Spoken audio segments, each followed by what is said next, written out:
Yeah. You know what it is. This is another episode of that Victory Talk podcast. This is episode 312. We got a lot we want to cover today. Oh, man, we're going to go deep on a lot of things. Pause. We're going to talk about getting ripped. All right, getting into great and amazing shape, ripped and shredded, fully muscular.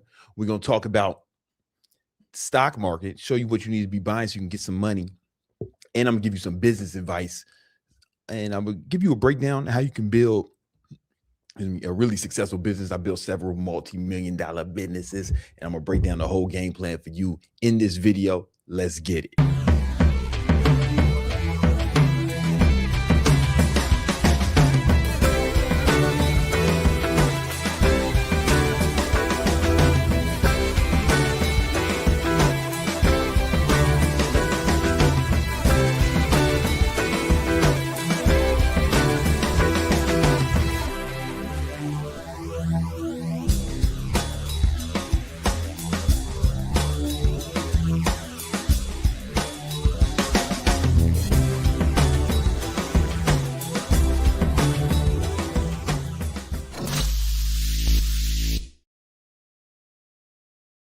That Victory Talk podcast. This is episode, 313. Man, we doing it real big, man. I'm excited to talk to y'all. Listen, man, we got a lot of stuff we want to cover today. But,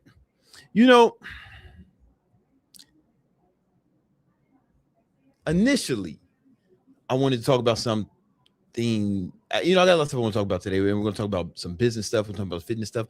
But there are some lies. There are a few lies that the fitness industry has told you, and you may see other trainers talking about it and spewing these lies all the time.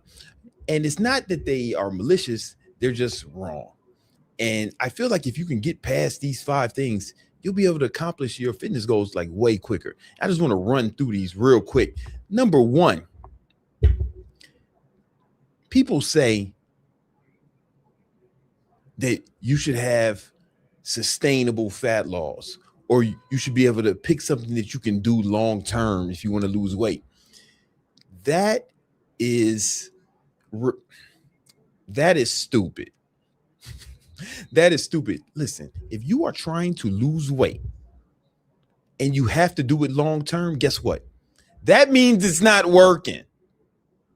That means it's not working. You need to get ripped fast, hit your ideal body weight, and then maintain that long term. Listen, check this out.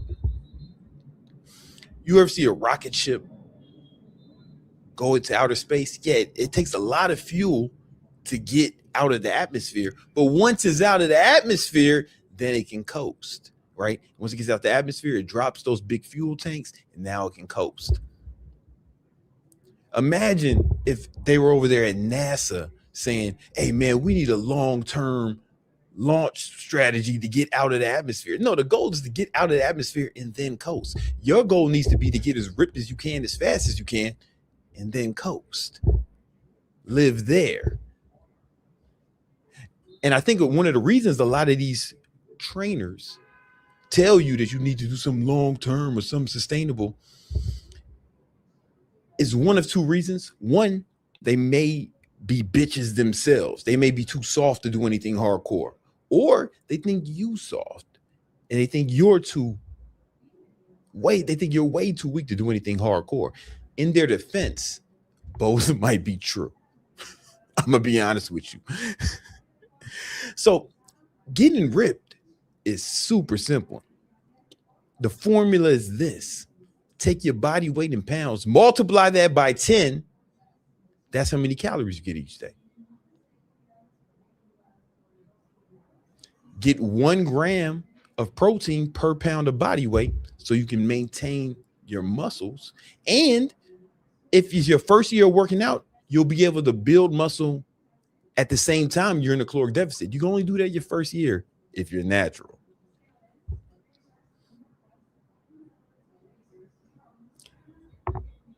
You do that, you will get ripped, because almost everyone, if all you did was take your body weight in pounds, multiply by 10 and get that many calories. That'll put almost everyone in the caloric deficit. And without even having to go to the gym or work out. Because most of the calories your body burns per day is from your BMR, like your body just keeping yourself alive. That burns 60 to 70% of the calories you burn come from just your body keeping itself alive, pumping blood, your lungs inhaling and exhaling air. You'll be in a caloric, you'll lose fat right there. It's super simple.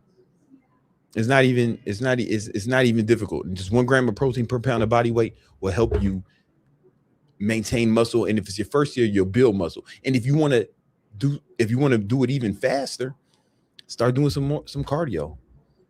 Do 20,000 steps a day. 20. Yeah, I said 20. People do it. I was getting 20 all last week. I got 20,000 steps. And that kind of inspired this video. I put out a video the other day where somebody said, oh man, 20,000 steps, that's too much. It's not sustainable. Like, that's to get ripped. That's to lose the fat. Not, you don't have to do 20,000 steps to maintain it. Get as ripped as fast as you can. Then you can bump it down to like 10K steps a day, some normal shit. Body weight in pounds times 12, 15, somewhere in that range. And then you can maintain that. Still 1 gram of protein per pound of body weight. You never want to stop doing that. The next myth keeping you motherfuckers fat is you need to do intense cardio to lose fat. Listen, if you want to burn fat, you have to burn more calories than you consume. Your body does not care how you burn those calories.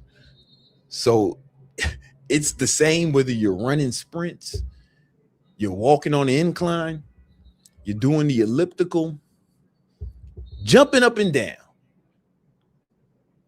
As long as you're burning more calories than you consume, you will lose fat. And the type of cardio you choose doesn't really make a difference. It really doesn't matter. I prefer low intensity cardio. One for 2 reasons. One, I'm old. I'm 43. Yeah, I'm not about to be running around here doing sprints and shit, you know. If I was a professional athlete, I'd be retired by now, right? That shit's hard on your joints when you get this age, right? So I do a lot of walking. I have an exercise bike. I have several exercise bikes in the crib. 2 of them are connected to a desk. It's a desk bike or dike. And I'll be paddling on that while I'm working. And my goal when I'm in the cutting phase, I want to burn around 3,500 calories per day total, not active calories, but total calories per day. That's aggressive. That's aggressive. That's a lot of walking, a lot of pedaling, but I almost do no dedicated cardio.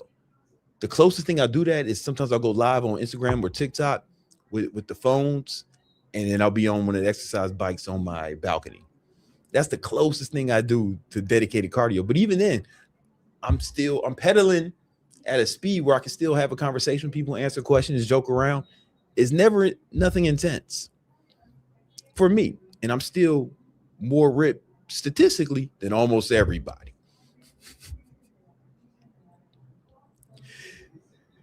So I just want to say your body does not care how you burn those calories. Do whatever cardio you like. If you like doing sprints, then go for it. If you like getting those ropes that people do on Instagram, do that. It doesn't matter. Your body does not care how you burn the calories, as long as you're burning more calories than you consume each day. Right? Now, I suggest you track that with some sort of fitness tracker. I use the Oura Ring. You can use whatever device you like. Some sort of fitness tracker. Apple Watch, Garmin, Whoop, Fitbit Air. I don't care. But you want to you want to have some sort of idea how many calories you're burning each day. And none of these things are 100% accurate, but it gives you a barometer, some to measure against. Lie number 3, they say you can't out-train a bad diet. They're right about that. That's not a lie. They're right about that. That is true. But there's a caveat. You can out-diet bad training. You can out-diet bad training. So let's say a motherfucker does not want to work out or can't work out. Because I had a client once, he was too fat to even do a push-up. He was obese.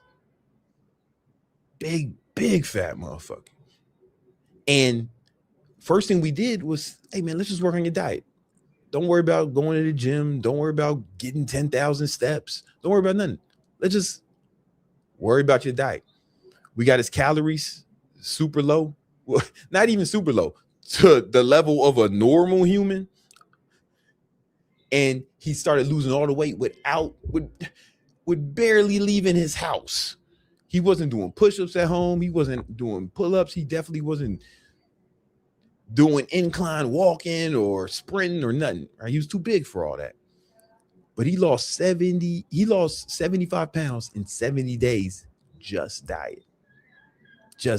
Then once he lost that 75 pounds, all right, now we start, hey man, let's start getting some walking. Let's start counting our steps. Right? Still tracking his calories, but let's start tracking our steps. All right, man. He lost even more weight. All right, brother. Let's start hitting the gym now. Let's start hitting the gym. But we eased him into it. I couldn't have this motherfucker walking. I could have this motherfucker running a mile. At that way, it fuck his joints up. You know? You can out-diet bad training. There's nothing more important than diet. Because I've worked in some of the best gyms in America. And I saw aerobics instructors with a gun. This motherfucker's job was high intensity cardio. And he was fat. However, he could have been ripped if he just had his diet right and wouldn't have to do the exercise. I'm telling you, it's more important. It's way more important. Lie number 4. When people say you don't need supplements. Okay. That's half true. You don't need supplements, but you don't need anything, right? All you need is food, water, and shelter. Everything after that is just about optimization, right? You got a crib, you got food to eat, to sustain your life, and you got enough water. Everything after that is optimization. I hate in general when people say, man, you don't need that, or you shouldn't need that. You don't need that. Bitch, nigga, I don't need shit except for food, water, shelter. Everything else is just putting icing on the cake. So, yeah, you don't need supplements, but man,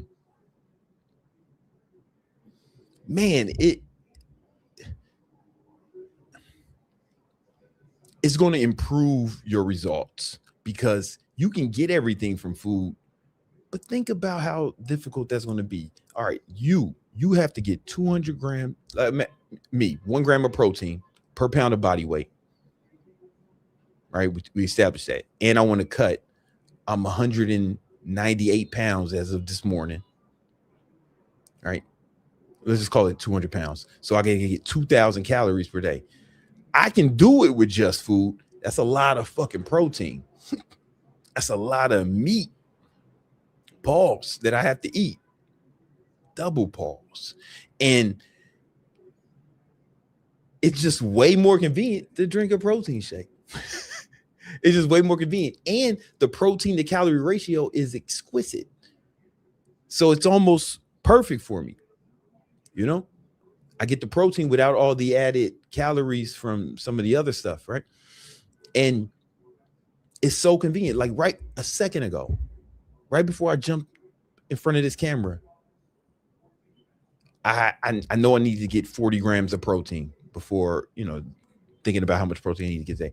I could have sat down and ate a steak, but now I got to cook it. Even before that, I got to buy the steak. I got to cook it. Now I got dishes after that. And how long it take to eat it? I just grabbed it. I just ran in the refrigerator, grabbed one of the pre-made shakes, shaked it up a little bit, twist the top off, chug it back, toss it across the room, and hopped in front of the camera, start recording YouTube videos. You watching it, loving it, hitting the like button. Everybody's happy. Everybody's happy. And it only took 30 seconds.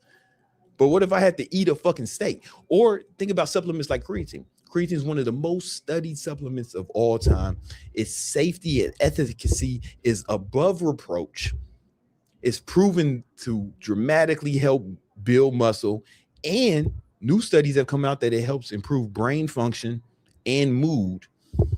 Sure, you can get it from food, but you know how much red meat you have to eat to get all your creatine from food? One literal shitload. And sure, you can do that, but the fuck, man, isn't it easier and cheaper to just scoop that shit?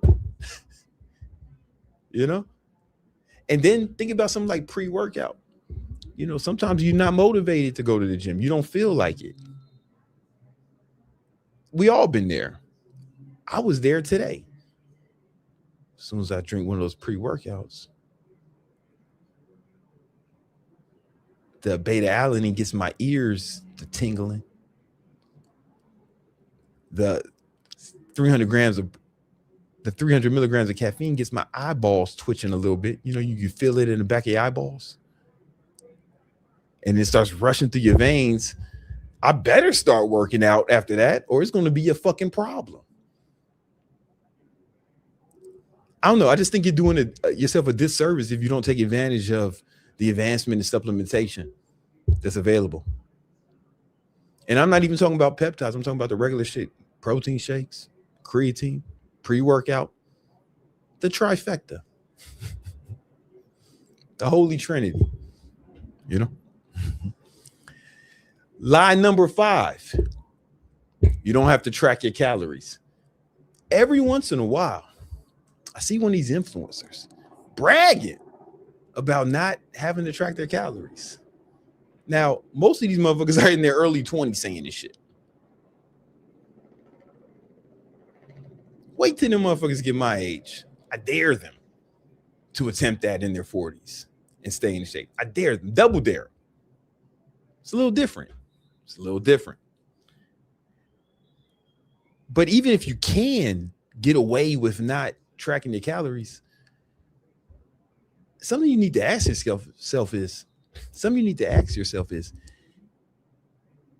am I trying to see how much I can get away with? Or am I trying to see how much I can push myself? Am I trying to see what's the least I can do? Or am I trying to be the fucking best I can be? Because there's a difference between doing it and doing it like you intend to win no matter what. Because here's the thing. You can eyeball shit. You can guess. You can eat intuitively.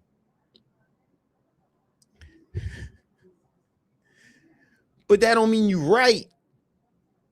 Imagine if somebody ran their finances that way. Hey, man, I don't look at my finances. I don't do accounting. I just spend money intuitively. That motherfucker's going to be homeless. Imagine a business. Be like, hey, man, listen, we don't have an accounting department. We don't believe in tracking how much we spend or how much we make. We kind of just hire intuitively, and we spend money intuitively. Those motherfuckers are going out of business immediately. It's the same shit with your calories and macros. You think you're just going to accidentally be doing this shit right? Listen, calories in, calories out. If you want to lose, if you consume more calories than you burn, you will gain fat. 100% of you. Why would you want to guess about something like that? If you burn more calories than you consume, you will lose fat. Why the fuck would you want to guess about something like that? Something so important.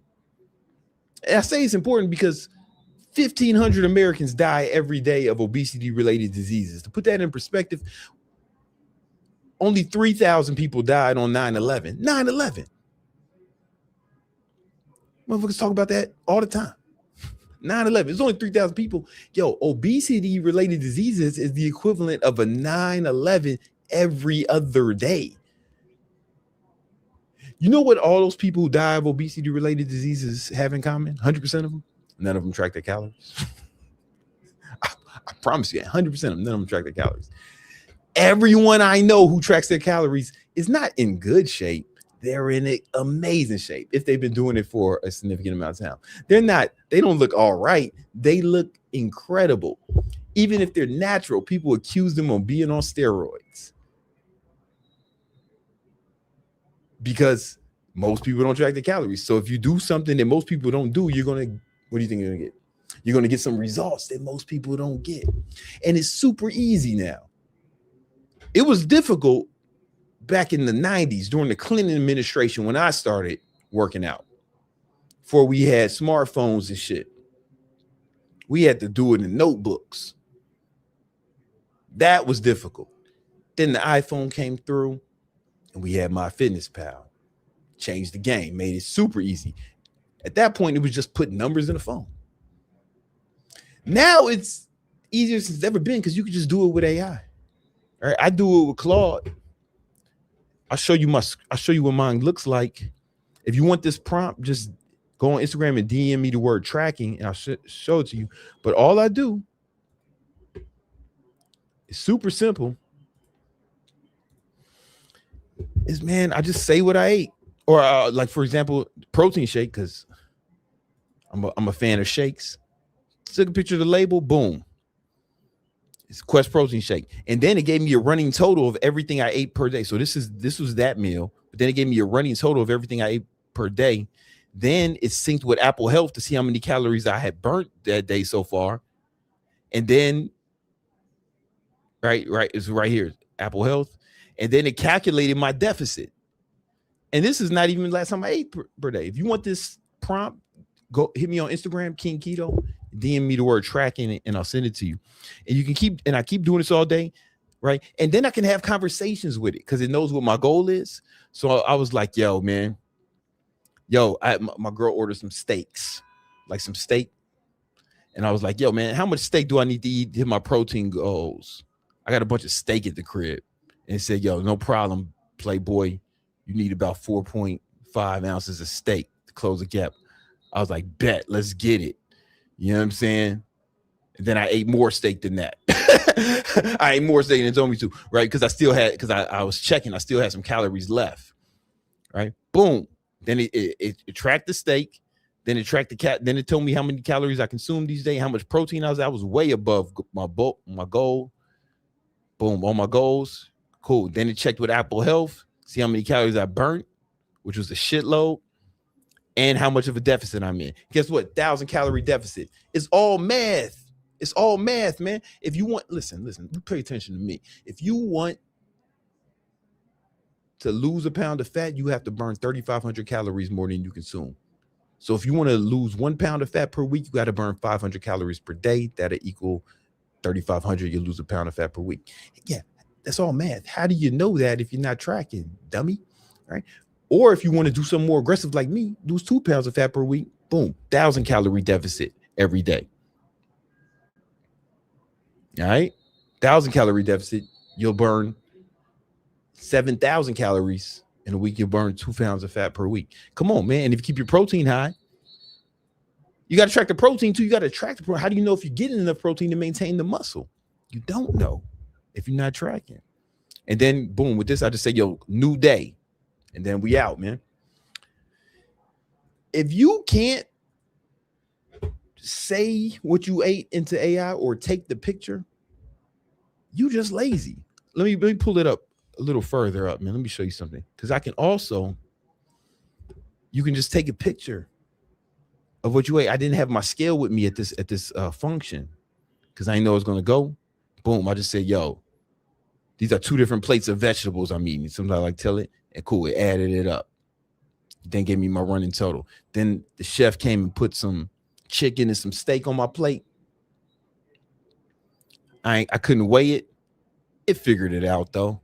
Come on, man. And it was cool as I told it, yo, this that hibachi sauce. So it tracked the sauce. You know.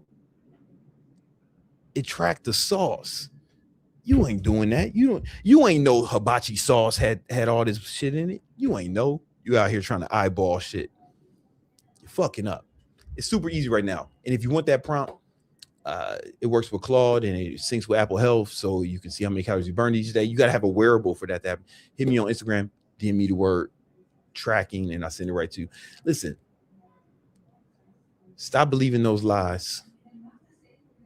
Start getting ripped. It's not too late. I'm in my 40s. You can do it too. If you want some help getting in great shape, click the link in my description, and there's an application for you to get one-on-one coaching with me, one-on-one fitness coaching, where we'll help you put together your diet plan, your macros, what numbers you need to hit each day. We'll make a workout plan for you together. But most importantly, I'm gonna keep you accountable. All my clients, I hit them up every day. I can see exactly what they did. I can see their nutrition, what they ate yesterday, if they worked out, and I talk to my clients every day. If you would like to be one of them, you can apply. The link is in the description. All right. Yo, Greg, give me 1 second. And we about to jump in it. Yo, guys, this is episode. I jumped right into it. This is episode 313 of the Victory Talk podcast. I am Brandon Carter.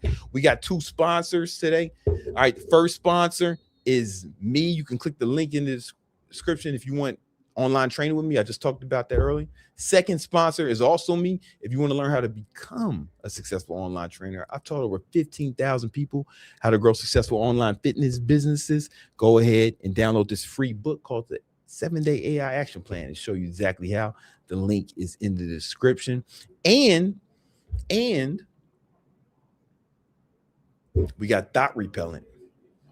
Thought Repellent is our next sponsor. This is the easy to apply spray to keep the hoes away. Because, once you start watching my content, what's going to happen is sooner or later, you're going to get super ripped.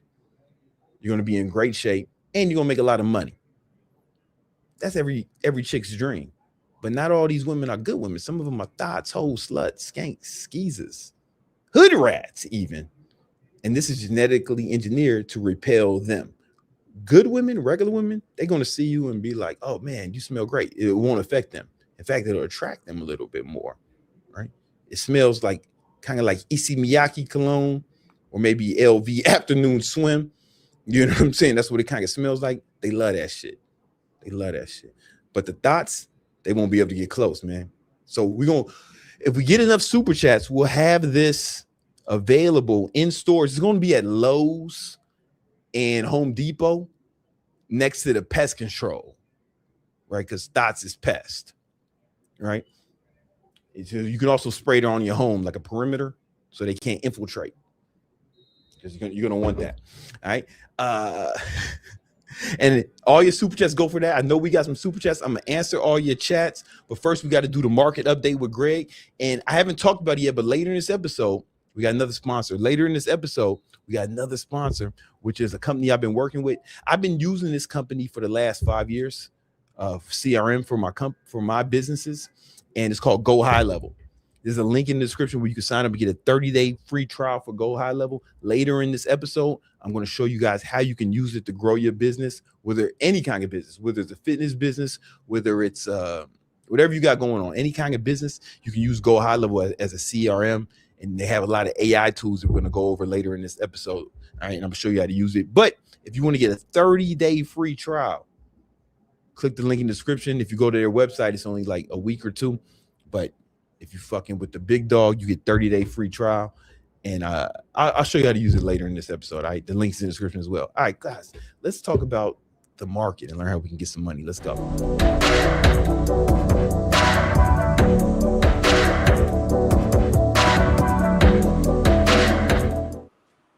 Yo, what's going on, big dog? What's up, Brandon? How you doing? Man? I'm doing fantastic, man. Those of y'all don't know, man, this is Gregory, all right, aka Young Candlestick, chartered market technician, Series 65 holder. He's gonna tell us how we can get some money in these markets. Let's go. Let's get it. Let's get it. We've got volatility into the markets. Yeah, okay? we do. Volatility has entered the building. I'm gonna give you guys a game plan, okay? All right, let's I'm go. gonna share my screen real quick. And we're going to talk about the S&P 500, some individual stocks, and then also some individual sectors, okay? Mm-hmm. So I right got here, you. I see it. I've Hold got on. the daily chart. Let me pull it up, player. So market had a very small down day. And what we're seeing right now is just a lot of summer chop. You know, the market really hasn't moved a lot even since early May. So the market's the same price as what it was in May. Up, down, small down day today. The S&P 500 looks just fine. But when we take a look at something like the VIX is getting really low and the VIX is at support. Okay, so you don't always want to chart out the VIX, but generally when the VIX gets down to like 15, 16, we can get these big spikes. Last time VIX was at this level, VIX spiked 50%. Whoa. I don't know if we're going to spike 50%, but I did buy VIX calls, which means I expect the VIX to go up within the next week. What ETF do you need to buy VIX calls? You just go on the VIX and then you go over to the option chain. Really? So I didn't realize it. I thought you had to get like a different okay. You just go on to the option chain. I've got the 17 call expiring on July 15th. So basically, I'm expecting volatility to expand. So what does that mean? I'm expecting that there's probably going to be a decent drop within the next week. And guess what? If there isn't, that's totally cool. The long-term stocks do well. Our individual stocks will do well. But you pay a little bit of money, spend like $50 or $100, and out comes 500 to 1,000 if the VIX is going to spike. And when we take a look at some of our leading indicators, SMH, semiconductors, they were down 3.78% today. They're down even more earlier today. And what we're seeing here is Micron gapping down 4.7% and SanDisk, SNDK. These are our memory stocks. Those got their asses whooped. SanDisk was down like 15% today. We're trading live, and Alan, he bought calls right at the dip. So, and we announced this live as well. SanDisk from that point went up 9%. So 9%, and you catch it on a call option. That's a great move. He's got this like software that he pays $700 a month for. Holy shit. Yeah, it's this really good heat map, but he was calling out some really good trades. One of them was PLTR calls. So we bought PLTR calls right as it was right over here. The heat map said that it was going to go to 137 to 140. Boom. That was the trade alert today. Straight money. So I'm super excited for tomorrow's trading session because we're going to have day trades, swing trades. Come on. We got a lot going on. And since volatility is expanding, that makes futures really, really nice to trade. The breaks are breaking out. The breakdowns are breaking down. You can just put in a little bit of money and you're instantly up, and you can just set a break-even stop and just watch your money roll. Come on. We had some members make $4,000, $5,000 in futures this morning. Oh, so that's wow. cool. Yeah, there's some good moves. So moving forward, we can take a look at the NASDAQ on the daily time frame. I'm still trying to fix my computer, man. Hit me up. I'll do a session with you. Yeah, I hit one of my boys. He's supposed to help me, man. So I haven't been able to trade with you guys lately, but I'm working on it, you know. It's all good. We've been holding down the fort. I appreciate it, man. I appreciate it. Good. Yeah, I'm excited to secure some more payouts from Apex because that's really good cash flow. Man, that's really good cash flow. When you get that payout, guys, if you want to learn how to trade futures, join Victory Trades. The link is in the description. You get Greg. You can trade with us live, me and the squad, and you can get Greg's trade alert straight to your phone every day. Yep. Here's the PLTR trade alert from today: 270 into 410, $140, 50% in 2 hours. Cool. Come on. You know, membership pays for itself.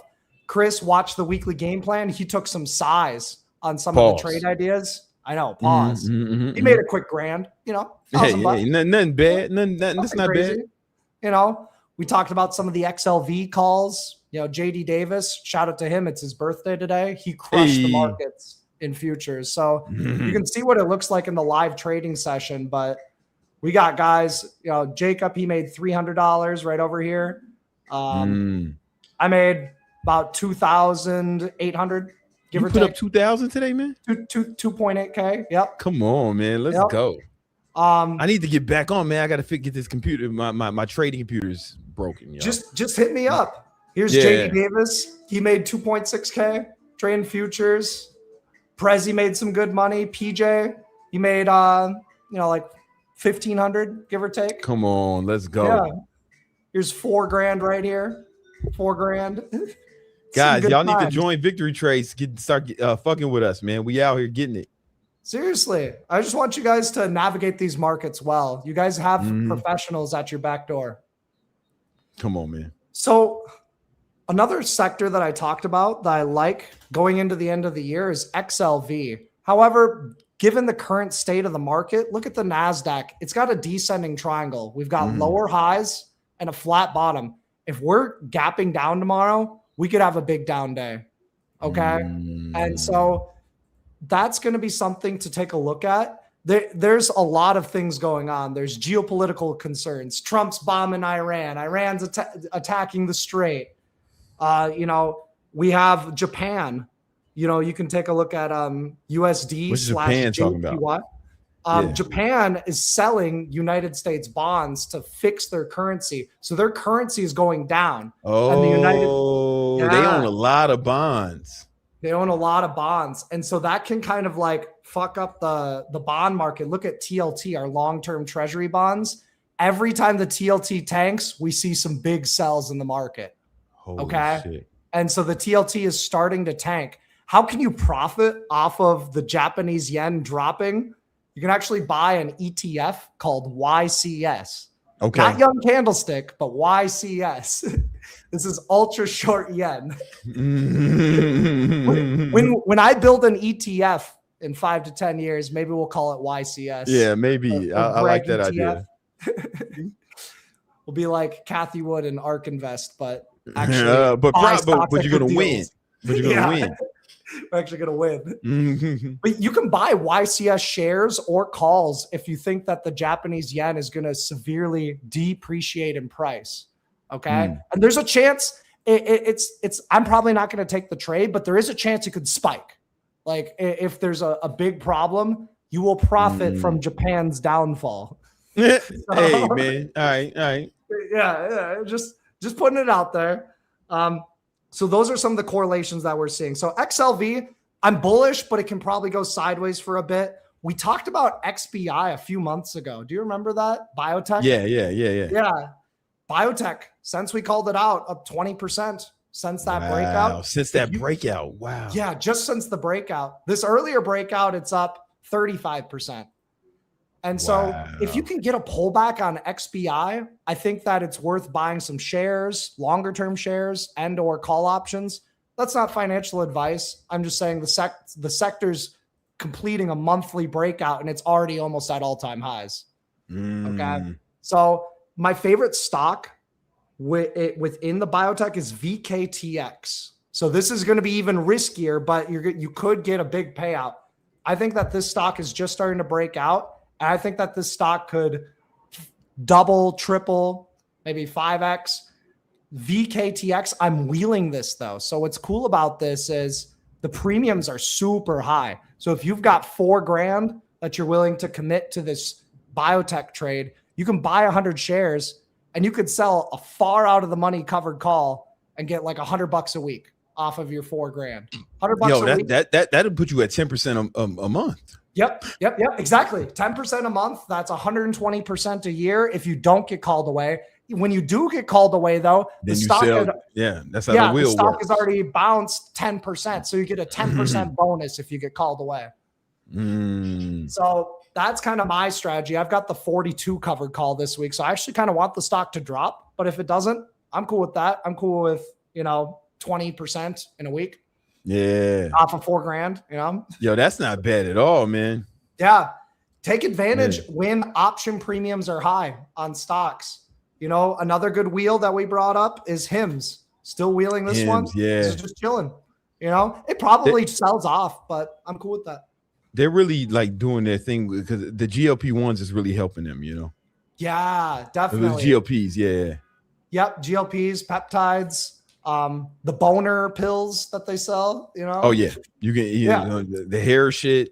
Yep, the hair shit from the balding people. They should just rock out being bald, right? It worked pretty well for me, man. I'd say so. But everybody.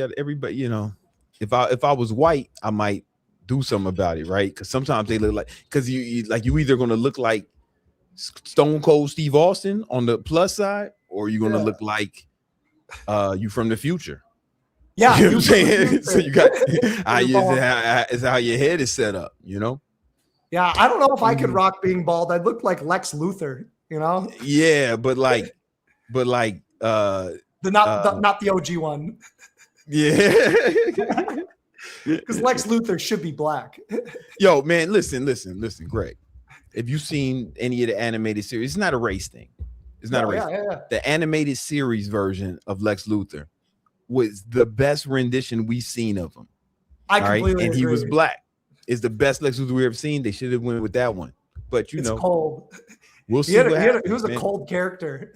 Yeah, we'll see what they got cooking up over there, man. We'll see how good he gets. We'll see if we can get you casted. You'll make a couple mil. Yeah, I was down, but you know, I don't act, and I didn't. You try. I feel that. Let's keep going.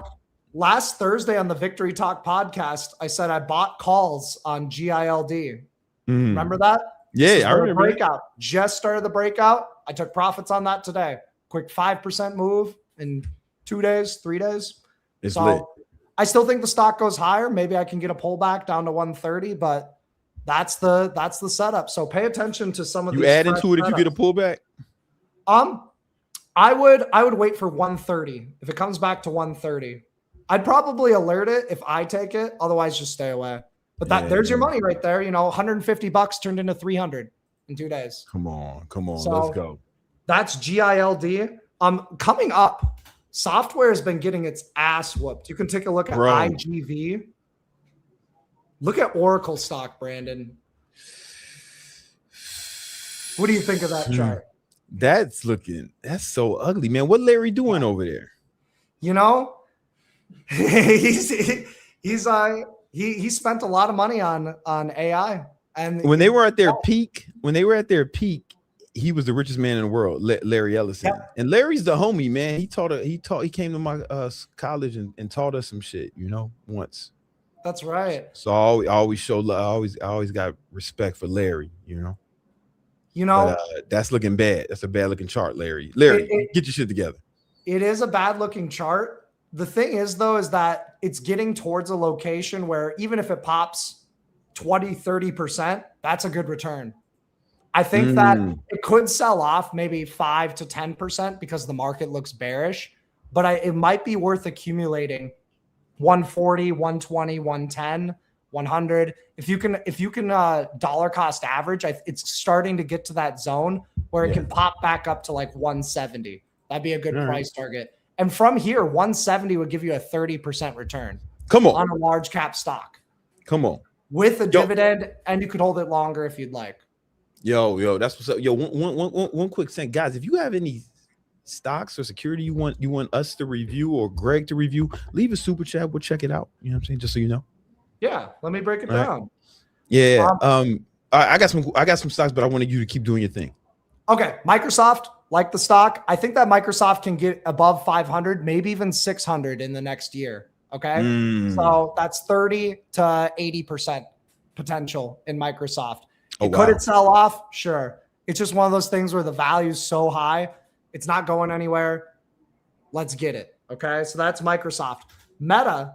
I'm a big fan of Microsoft. On a fundamental shit, like fundamentally, man, it's such a good company. They got a lot of good shit going on their balance sheet. They make like 70-80% of their money from the cloud computing, Azure. That ain't going nowhere. You know, they have stake in OpenAI, I think, and Anthropic, right? So it doesn't matter who wins, they win. It's a good company, man. It's a really good enterprise value is so high. Like they're not just going to shut it all down. Because Claude got a little bit better. and they own some of Claude, right? They own some of Anthropic. What's their fair market value of Microsoft? Yeah, so it depends on the analyst that they're talking to. I'd say, me personally, since I am an analyst, $680 per share, but it may take like 3 or 4 years. Yeah. Let's pull it up. Here we go. It just got pulled up. So Morningstar, the chartered financial analysts, they say $600 per share. Yeah. So just knowing long-term prices tend to gravitate towards their fair value. Not always. It's not the end all be all. It's just an indicator. Like, hey, based off the amount of cash flow that Microsoft has, based off its business history, and based off of the forecasts, Microsoft is undervalued right now at $390. Wouldn't you say like if you believe or we believe, wouldn't it, and you got some bread that you don't mind putting on the sidelines, a leap call or some leap calls right here would be in order? I just had a coaching call with a Victory Trades member, and he was looking for a play going into 2027 in March. I told him, hey, let's buy the Microsoft 600 call. Great minds. Yo, we thinking alike, homie. Yep. So we got filled today on the Microsoft 600 call. Filled. What's cool about that trade though, Brandon, is you're risking only about $700 to $800. So that's the most that you can lose. And you've got 9 months to think about it. But if Microsoft gets to that 600, 700, that can turn into 10 grand. Come on. 10 grand. I'd say this trade can probably turn into like 3K to 4K. Okay. But risk of $800 to turn into 3 to 4K. You've got time to make the decision. You can exit whenever you want because there's no PDT and you're holding it for a long period of time. I like that. I like that. Tell them what the play is again. We just gave them a free play. Tell them what they got to do. Free play, MSFT. March, so 3/19/27 +1. That means buy the 600. Buy one call. Buy the call at 600. Yep. And ideally get filled at maybe at like 7.0. Okay. So $700 risk. Microsoft 3/19/2027. Buy the 600 call 7.0. If you want to put a stop loss, you can. You can put a stop loss at like 3.0. Now you're only risking $400. Yeah. And a good take profit would be like 30.0. So that's $3 grand. It turns into $3 grand. That's a play. Lot, man. And you don't have to time it perfectly since the option is so far out. It's 9 months away. You just need ideally Microsoft. If Microsoft makes all-time highs, it'll be up a lot. And if it doesn't soon, you'll be up a lot even more. All it usually takes, though, is like 1 or 2 good earnings reports, and it can pop. When's the next earning report? The next earnings report for Microsoft is on July 29th. Bro. Yeah. Yo, it might be worth getting into that bitch now, It is. Or you could wait maybe like a week or two, let it decay away some premium, and then you buy the call, and then you just pray that you need 2 or 3 good earnings reports, and then we're good to go. Because sometimes one earnings report can send it from yearly lows to yearly highs. Yeah. You do have to risk the contract though. If it dumps, it makes it really tough to profit. Yeah, that's true. But it's capital efficient. You're controlling 60 grand of Microsoft for $700. $700, man. That's a 60 grand of Microsoft. I might place that tomorrow, man. Yep. Thank you. Yeah. I also like the Google calls, like December calls, January calls, March calls, 400 calls, 420 calls. Not to blaze up, but to actually capitalize off of Google. Okay. Yeah. So Google 420 calls. Michael Burry took a big position in PayPal, PYPL. Really? Yep. PayPal stock was up today. I would take like a leap call on PayPal too if you just want to do the longer term trade. Yep. And also Michael Burry shorted nearly the high on Micron and SanDisk. Wow. Yeah. So he's short them, and he's still short. He doesn't. So he had to sell his fund, right? Or get rid of it. Yeah, I don't know how he's still operating. Yeah, I mean, maybe it's not his fun. Maybe he's just talking about money he control. Yeah. He just loves the game, man. Yeah, once you're into the stock market, there's no going out. There's no coming back. No escape. You don't get to go back. No. After that, you can't go back. Just like because once you get a taste of like the money, you really want to get good at it. Yeah. That's the deal. So those are the main things I have. I'm still in my Bitcoin short, but it's just kind of slightly going higher. If I have to take an L on my puts, so be it. Yeah, I wouldn't buy Bitcoin though. I wouldn't buy it for any reason. Yeah, you know what I'm saying? For any reason. I mean, all right. Maybe it becomes the world reserve currency, but I don't know. Gold and silver still just look sideways. Yo, while you talk about gold, markets. I'm just use the bathroom while you talk about gold. I'll be right back. Yeah, that's I pretty know. much all I know. have Yeah, to say. tell me about the metals, man. Tell me about the metals. Yeah. So silver kind of just flopping around. Gold just kind of flopping around. You can take a look at copper. Copper's just going sideways. Not a whole lot going on in the metals markets. Another idea is Netflix. Maybe you can grab some call options, and if there's a run up in front of earnings, cool. You'll get an implied volatility spike, and you can take profits before earnings. Netflix fair value is $80 per share. There's a small chance it could spike up to 90 or 100. But what's nice about Netflix is the options are cheap.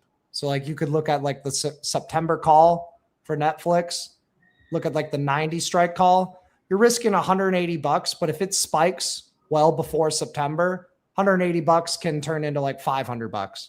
Not the greatest trade, but not a bad trade.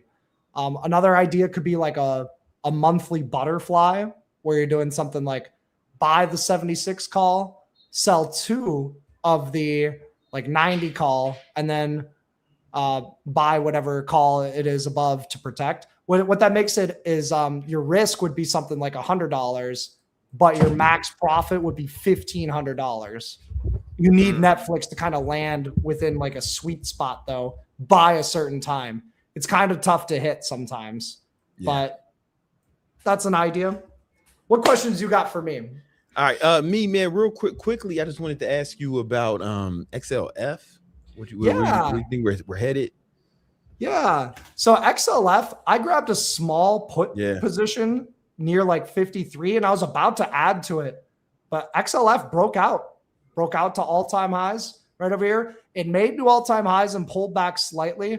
Mm-hmm. I think that I got to change my stance. XLF isn't bearish anymore. Nice. You know? Hey, that's good. I got to change my stance. The support is 55. If you wanted to buy it, I personally am not going to buy financials. I don't usually trade or buy financials. Made some good money earlier this year shorting financials. Got a nice 10% drop, but giving back some of those gains on this pump right here. Mm-hmm. I'd say financials, I don't have a strong opinion on them besides neutral to slightly bearish in the short term, but maybe it can pop and continue all-time highs. You know, look at Goldman Sachs. I think C is best. Yeah, you can take a look at Goldman Sachs. That looks like a breakdown underneath 1,000. Mm-hmm. C, Citigroup. To me, it looks just kind of meh. Wells Fargo. I used to work at Wells Fargo Bank in downtown Minneapolis. That one looks a little bit better. JP Morgan. They're a criminal organization. Yeah. I'm glad you got out of there. Yeah, I'm glad I got out of there. They couldn't lull me to sleep with their paychecks anymore. Yeah, they tried. It almost worked. Yeah, man. I was getting too fat. See, when you're at a desk job all day, it's tough to move, and then you just lose your soul and you turn into an NPC. That's exactly what happens. It's exactly what happens. JP Morgan looks pretty good as well. All right. But all right. Well, listen, guys, if you want to trade with us, right? Join Victory Trades. You can get Greg's trade alert straight to your phone every day. And you'll be able to get you'll be able to trade with us live in the mornings. So we trade futures live every morning. We'll show you how to get, we don't even trade with our own money. We use prop firms. We'll show you how to get with a prop firm so you can start trading with other people's money. It's dope, super cheap. Hit the link in the description and join us, man. We having a lot of fun and we making a lot of money.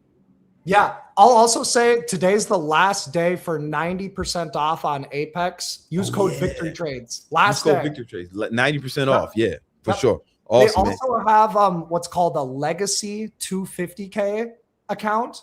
It only costs $17. It normally costs like $150 to $180.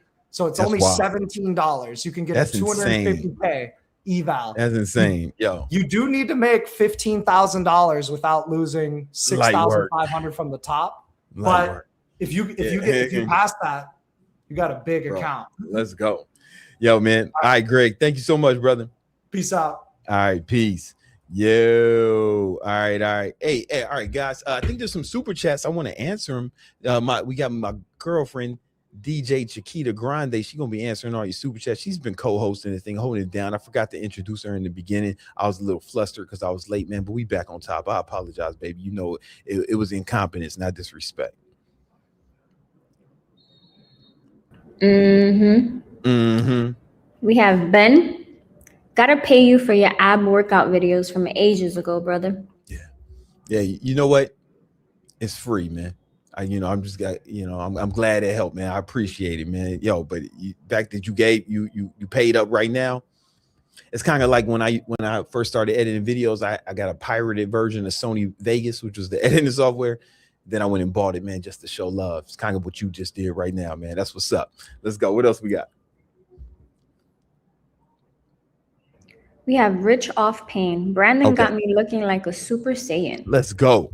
Let's go. Shout out to my man. He from Canada. If the Canadians can do it, imagine what you can do being an American. You know what I'm saying? You got that freedom in your veins. Let's go. Let's get it. Shout out to you, brother. We have Ben back. What are your caffeine sources? Too much coffee making my teeth yellow, period, which ain't gonna work for the huzz. For the huzz. Yeah. That's a Gen Z slang for hoes, you know? You know what I'm saying? But I think I'm a millennial, one of the first millennials, you know. Anyway, look at my teeth. Don't look directly at them because you might fuck up your retina. You know what I'm saying? Like all that shining. You know what, man? I drink coffee. I drink a lot of pre-workout. I'll take caffeine pills. I don't really care where I get it from. I'm kind of agnostic about how I get it. I like pre-workouts because you get the right ones that taste pretty good. And I get a lot of caffeine super quick without having to take a bunch of pills or drink a bunch of coffee. Like the average cup of coffee has 75, 80 grams of caffeine. Nothing, right? I need 300 for me to really feel it. I want the back of my eyeballs to twitch a little bit. You know what I'm saying? But as far as the teeth go, man, yo, listen. The protocol for getting whiter teeth is you get the whitening toothpaste. So Crest makes one where it's like 2 in 1. One is like to clean your teeth, and then another one is the polish to make them whiter. Get that. All right. No way. Get that. And then you want to get the an electric toothbrush. All right, get a real like Oral-B, which would be my rap name if I ever came back out. Oral-B. You get the Oral-B electric toothbrush or any of them, right? But you wanted the Oral-B, right? Boom, and that'll clean your teeth like really well. And then you brush your teeth twice with that toothpaste. Then every once in a while, a few times a week, you put the white strips on. Oh, and get some whitening toothpaste. I'm sorry, some whitening mouthwash. You do all that shit, your teeth will be white, man. Like I get accused of having veneers sometimes. But you can tell they're not veneers because motherfuckers with veneers, their teeth are like coming out of their mouth a little bit. You know what I'm saying? It'd be like an unnatural white. Like these motherfuckers be looking crazy, you know? But yeah, that you'll be all right, homie. What else we got? We have Alex. Thanks, Brandon.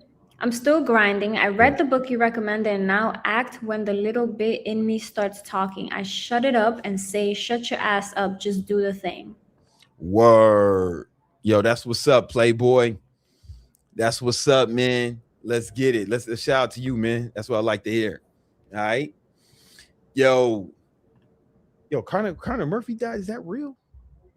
I actually checked it, allegedly drowning, but I don't know why people would write that in the comments and distract you from a live podcast. Man, that was somebody who I was really cool with, man, at one point. Hold on.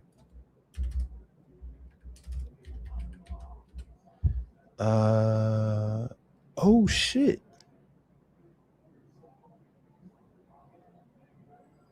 Is this real?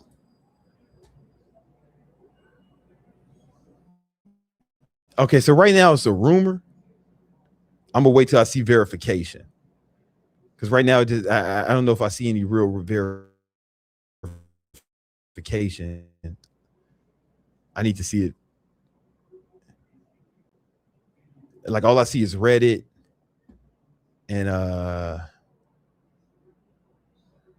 because this, unfortunately, this wouldn't be the first time we thought Connor Murphy died and he didn't. So I'm gonna wait for clarification. I'm gonna wait for clarification before I get emotionally invested in it. You know what I'm saying? I mean, I'll just call him after this, see if he picks up. You know what I'm saying? What else we got? We have Rach or Rach. I'm working 80 hours a week at my job, but I'm not disciplined enough to get sleep, work on my skills, or work out. Any books or advice to help? You're not disciplined enough. All right, so discipline is like a muscle, right? The more you work it, the stronger it gets. All right. So right now, your discipline muscle is weak, because the opposite is true too. When you do something, when you're supposed to do something and you don't do it, you make your bitch nigga muscles bigger and stronger, right? And that becomes your default response to life. You get what I'm saying? Like it's anything you do becomes a habit. So when you're presented in a situation where you're supposed to do something, you don't feel like it, that's a blessing, because that's the only time you get to use your discipline and make it stronger. When you want to do something, you're motivated, like it doesn't take discipline to do it. But when you don't want to do it and you do it anyway, that is discipline. That's the definition of discipline. All right. And so every time you're presented with that, you want to use that opportunity and reframe in your brain, say, oh, okay, this is an opportunity for me to build my discipline. And every time you're presented with that, it'll be easier for you to do it, because you get stronger every time, you know? And that's going to really, help you out. You know, one more thing I would say is discipline is overrated. Hear me out. You only want to use discipline when you need it. You want to save it. So anything you want to do more of, and you want to make it easier so you don't have to use as much discipline, you want to take advantage of that. So one thing you can do is reduce the friction. And things that you want to abstain from, you got to increase the friction. For example, I really like ice cream. I haven't eaten it in like 10 years or so, right? Well, not maybe like 3 years. When I used to do cheat days, I stopped doing cheat days a long time ago. But when I used to do cheat days, I used to like some ice cream. Guess what? There's no ice cream in my house, because I don't want to have to use discipline to not eat it. It's just I increase the friction. Sure, I can go get it. You know what I'm saying? I can go to the store, or I can call Uber Eats or Instacart and have some dude named Pedro come bring it to me, right? But that's more friction. It's easier to say no under those circumstances. And on the contrary, you know, when you want to do more of something, you got to decrease the friction. So for example, what I do in the morning, first thing in the morning, before I go to bed, I mix up my pre-workout and some Broncaid, and I get that right before I set that up. And everything I want to do first thing in the morning, it's all set up, ready for me to go. No friction, right? So as soon as I wake up, when my alarm goes off, another thing, so I don't hit the snooze button, my alarm is on the other side of the room. My girl put this hook up by the door, and it's a big bedroom, so I have to walk all the way over to the road, get the phone out the pocket, and turn it off. Now I'm already out of bed. My slides are right there. Throw on my slides, go drink the pre-workout, and I reduce the friction. Does that make sense? And now I'm already in it. So you got to think of ways you can reduce the friction for the things you want to do, so you don't need as much discipline. You don't want to have to fucking power through your whole fucking day, right? You want to make it easy so you can just slide right in. And pause. And the things you want to abstain from, you got to increase the friction so they're easier to abstain from without using discipline. I really think if you're relying on discipline and trying to white knuckle and power through it all day, I think that's amateur hour. You need to set shit up so you don't need as much discipline. All right. All right. So good luck with that, man. What else we got? This kind of Murphy shit. I'm gonna wait until I see some. I got to see like a real news outlet or somebody I know got to hit me, because we know we have enough mutual friends that if that was true, I'd be getting text messages right now, and I ain't getting them. You know what I'm saying? So like, I'm gonna wait for confirmation. All right. What else we got? We have Mike. How many diet sodas is safe to consume in a day? According to the literature, right, those mice that got cancer from it, they would, for a 200-pound man, you would have to drink between 18 and 20 diet sodas per day for like years to get as much aspartame as they gave those mice, right? To get the equivalent. So I don't know, man. And I would say anything under 18 is safe. Babe, how many do I drink per day? You've been cutting, so you haven't actually been eating a lot. On a normal day, maybe like 4 to 5. 4 to 5, yeah, that sounds about right. So that's like 25% of the lethal dose. You know, it's not a big deal. Nothing you have to worry. And sometimes people hear me say like 25% of lethal dose when I'm talking about things, and they say, well, 25% is still bad. No. That's not how toxicology works, right? Like if you drink a gallon of water in a day, that's like 25% of the lethal dose of water, right? But it's good for you in that dosage, right? You know, it's just not how toxicology works. All right. So you good, man. Don't even worry about it. All right. What else we got? This question came in a little late, unless we still have Greg on. Thoughts about 3 months puts on AAL. Looks like a pretty good setup in my opinion. All right, let me see. These puts on AAL. I'll pull it up on my chart.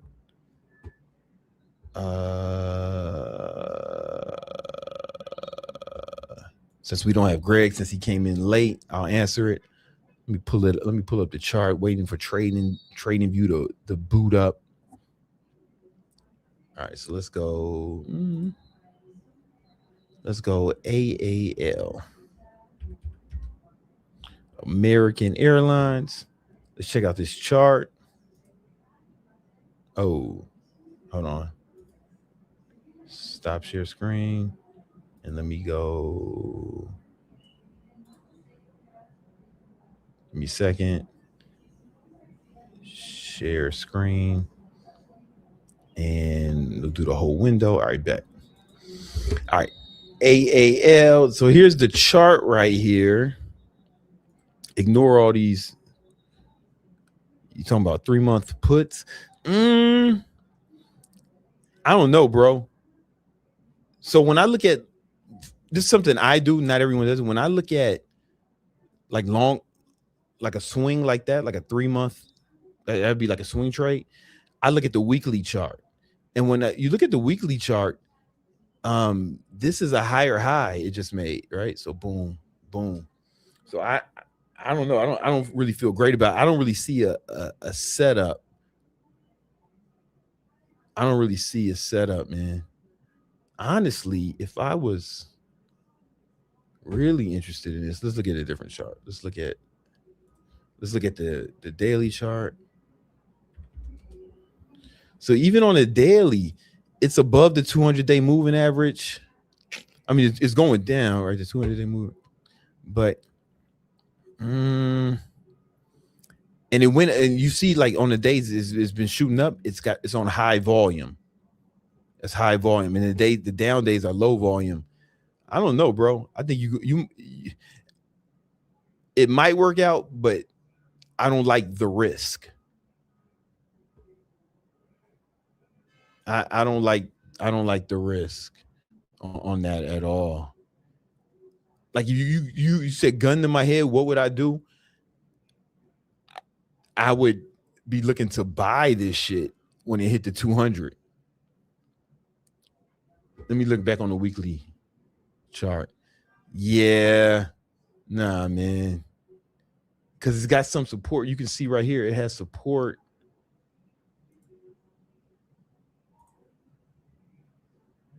It has some support around, let's call it this area, like a little bit. Nothing crazy, but like there's a little. It was resistance before, so this was resistance before. It was kind of support up here a little bit. Then it was strong resistance here, and now like this is probably this. If I had to guess, this is going to turn into support. Like I'd probably be now. Here's the thing. Oh shit! It has earnings. When is earnings? Earnings is the 26th. Wait till if you dead set on this. Wait till see what it does after earnings. Because you wouldn't just wait and then see. But nah, man, if I had to guess, this is because look, it made higher lows and higher highs from this point, you know, like this was a double bottom, then it started making higher low. Well, it was chopping around here, but then if you look at the big one, pause, this low is higher than this low, this high is higher than this high, and yeah, I think he wants to challenge this one personally. Nah, I don't like it at all. Not even a little bit. I hope I just saved you some money, homie. Or you know, it can still work out. I'm just saying I don't like it. Not saying it won't work out. It's just I don't like the risk profile. All right. And and you got to think one of the reasons it's down is because of fucking. You got to think when you look and see when it went down around the Iran shit, right? But now that, you know, it might recover from that when fuel gets cheaper. So I don't know, man. What else we got?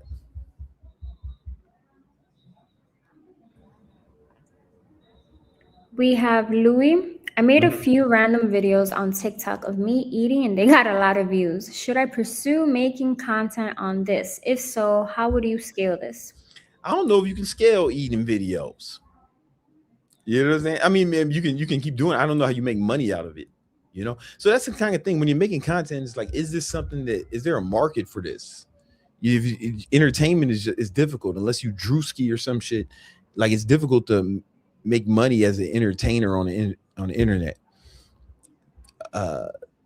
You know, people like to buy shit that'll help them accomplish something, you know.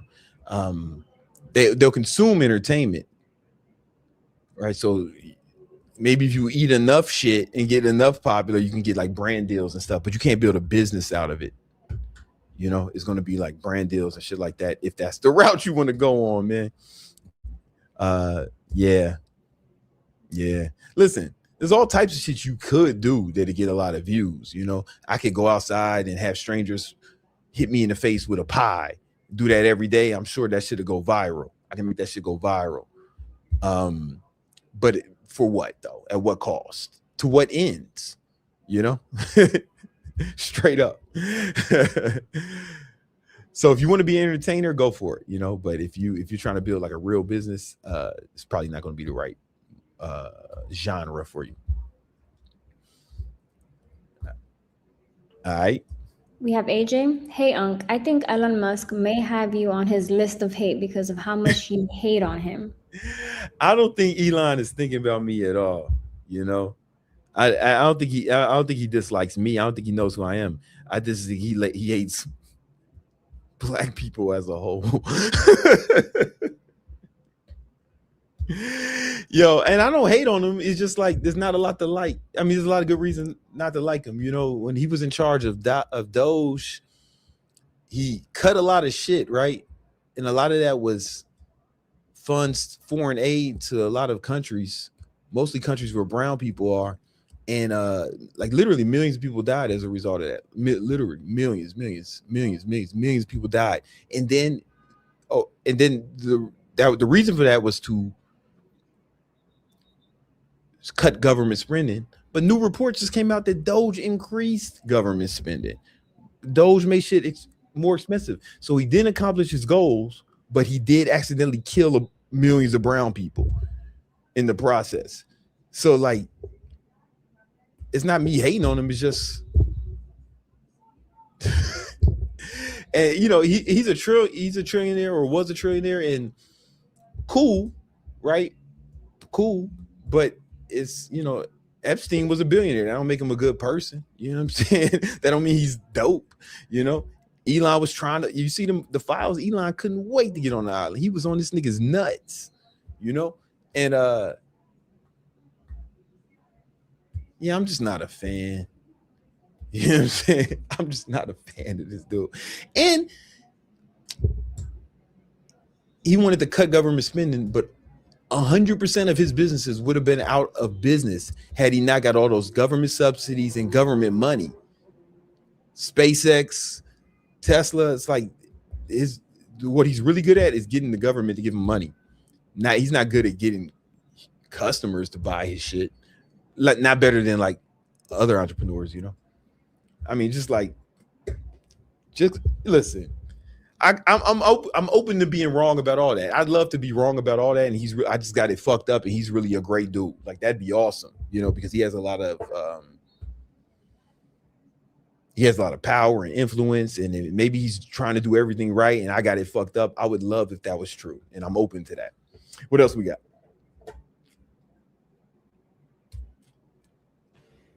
We have DD. What kind of testing should a request from the DR for 41-year-old male? How do I start working with Victory Trades? Keep up the good work, King Keto. Hey, what up, man? So he wasn't talking about the Dominican Republic. He meant from a doctor. You know what I'm saying? So you should go. You should see a doctor and just have him test your blood. You know, see what your testosterone is. See what your all your testosterone, estrogen, cholesterol, all of that stuff. And you want to talk to a doctor who's proficient in knowing how to optimize these things. You get what I'm saying? How to make it better. Even if nothing's wrong with you right now, you want to catch stuff before something is wrong. You know why planes don't fall out the sky a lot? Because every time one lands, they go in and they check, make sure everything's good before it takes off again, you know? And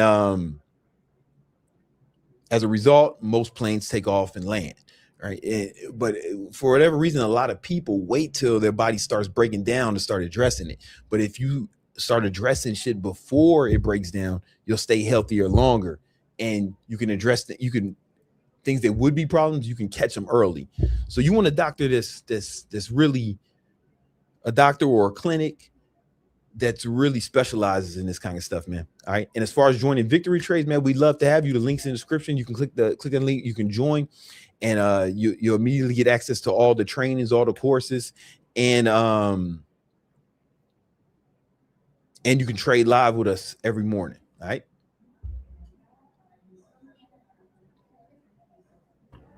We have Jay. Hey, bro, I'm 1 week into the Terminator Challenge, and today is my refeed day. Because I'm already 20% body fat, does that mean I can ignore loading up my calories with fats for refeed day? I don't remember the protocol by heart like that.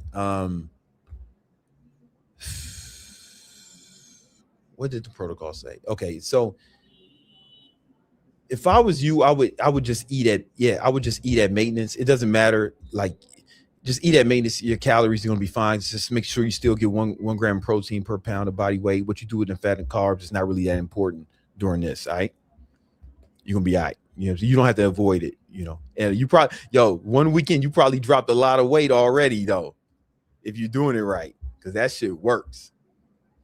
Let's go. Shout out to you, brother. That's a tough protocol. And we have Salvador, just here showing love and investing in thought repellent. At the end of this Terminator diet, I may need it. Oh, you're going to need it, man. Shout out to you, brother. I appreciate that. Appreciate you showing the love.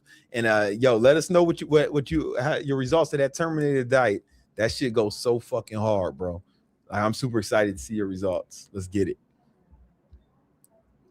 That's all. Yeah. Word, man. All right.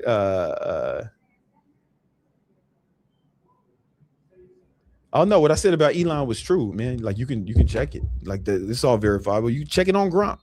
You know what I'm saying? Like he didn't kill them, but like when he cut off all that aid, millions of people died as a result. But it didn't even lower the government spending, which was the whole result, which was the whole idea. It's not stupid. You can check that, man. You know what I'm saying? Like if you just love Elon, that's cool. I would love to be wrong, but it's just the facts to say all the government when he cut off all those foreign aids to those brown countries, millions of people died as a result. It's not hearsay. It's not something I'm making up. It's not fucking. It's all public record. And then Doge didn't even lower government spending. Like all the reports say that they increased it. So unless you got some evidence to the contrary. I'd love to see evidence to the contrary. Like if I would love to be wrong about that. It's just for everything I read, that's where we're at. You know what I'm saying? You know, it's like, here's the thing, man. Like some people are just sycophants, right? So they just want to like ride for anybody. I'll turn on anybody if they do some fuck shit. You know what I'm saying? Like anybody, if they do some fuck shit, then that's not, I don't care. I don't care how much I like them. I don't care how much I praise that person publicly. If they do some fuck shit, I don't fuck with them. You know what I'm saying? Like that's just how that's how it should go. All right. Let's get into is that it, baby girl?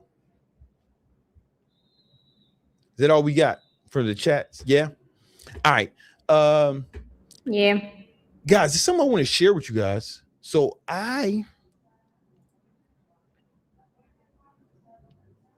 real quickly, man. All right. So guys, I just finished my let me do one of these intros so I know what to do when I edit this shit. Hold up.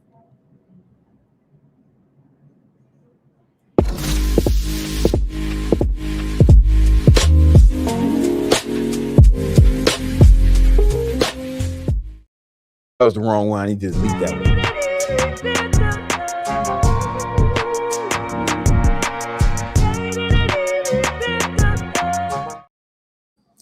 I just finished my second week of peptides. I've been on tirzepatide, MOT-C, BPC 157,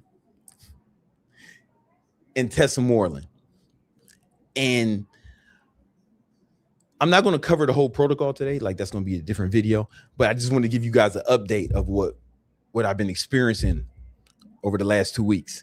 So I just finished the hardest cut that I ever do, my most difficult protocol. And in this protocol, I lost 10 pounds in 4 days. And that was expected. That happens every time I do one of these protocols. A good portion of it was water weight. I don't want to say it was all fat. It definitely was a good portion of it was water weight. And I'll go into, I have another video coming about that protocol, and I documented the whole 4 days. I can show you through it. I weighed myself each day, and I'll break it down for you. But I've done this in the past, and every time I did it, it was super difficult, and it was excruciating, except for this time. This time, it was kind of a breeze. And I have to attribute that to the peptides I was on. All right. So when I was going through this protocol, my calories were like 1,500, which is very low for a man who's 6'2", 200 pounds. And I was keeping my protein super high, like close to 300 grams every day protein. So I was getting most of my calories from protein in order to maintain most of the majority of the muscle that I had. And it worked pretty well. I think it worked. I think I maintained most of the muscle. But it's usually super difficult. And I would take other supplements in the past that helped with the hunger, but it was still there, you know? And I had to burn between 3,500 and 4,000 calories each day, mostly from walking. So I'm in a deep caloric deficit each time. This was the only time it was damn near easy. And I think it was because of the peptides. Full disclosure, guys, I am not a doctor. Oh, let me put this up real quick.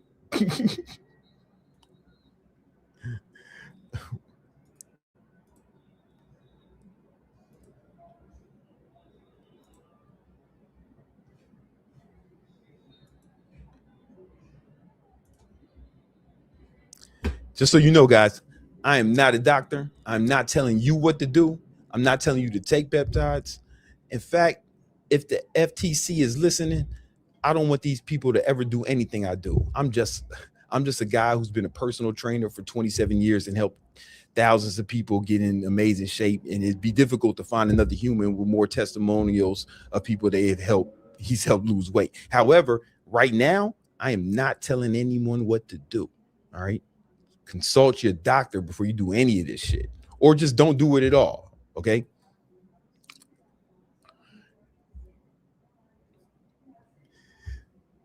When I was taking these peptides this time, it was super easy. It was super easy. In fact, it sound in the past when I did this protocol, I was kind of hungry all the time and it would be difficult to sleep. This time I wasn't hungry at all. And I have to attribute that to the tirzepatide. So tirzepatide is a GLP peptide similar to Ozempic or retatrutide, but it's a little different. The reason I didn't do Ozempic is because tirzepatide is what my doctor recommended, and you can't legally get retatrutide for legal human use, right? You got to say it's for research purposes, right? So, but man, it just zapped my hunger.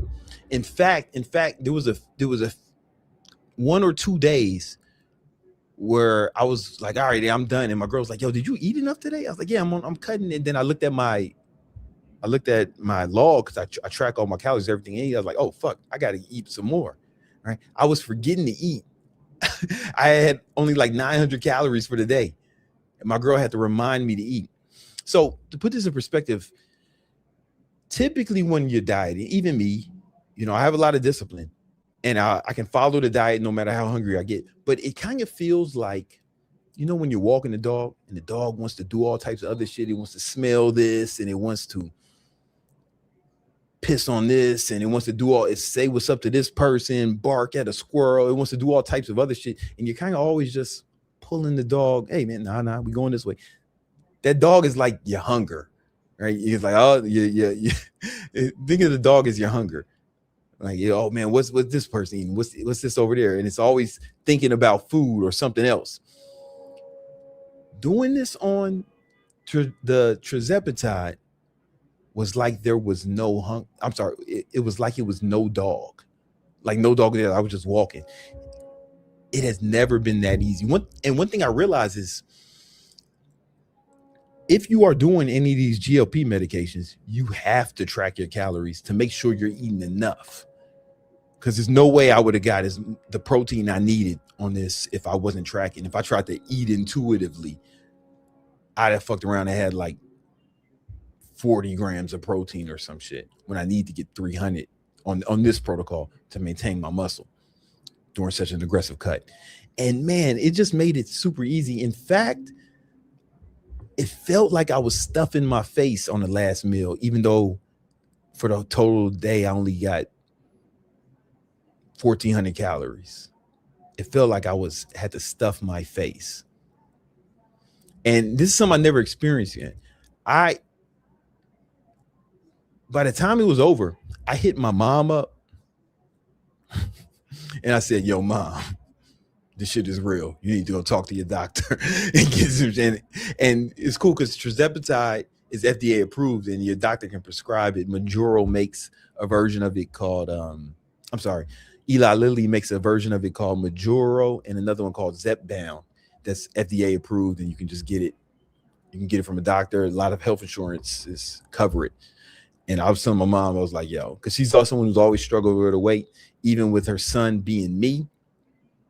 It was still difficult for her to stay on point. And I was like, yo, mom, you need to get on this shit. So that's been my experience. Some people, every time I mention tirzepatide, people ask me about Retta. And one, you can't get Retta legally. So the stakes are too high for me to be doing illegal shit, you know? So I just get it from my doctor or to be out here fucking around. And also, because Retta hits a different receptor, a third one, it can raise your heart rate. Not for everybody, but one of my boys, he was taking Retta and he had to stop because his heart was just racing too hard and he felt like he was fainting and like shit was getting out of hand. And he moved to tirzepatide and everything was cool. So I just don't think I need that additional heart rate. I'm pretty turned up enough as is. All right.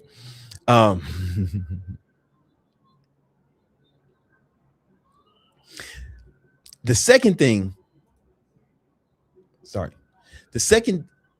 I noticed was my sleep was amazing. So I tracked my sleep with my Oura Ring and I was getting just amazing sleep. And that's most likely from the tesamorelin. So typically when you're on a diet, especially an aggressive cut, it's difficult to sleep at night because that's normal when your body's in such a deep caloric deficit. A lot of times it'll spike cortisol at night and you'll wake up in the middle of the night hungry. Or what happens to me sometimes is I get cold when I'm fasting or I'm in a deep deficit. I get fucking cold and it get really cold at night.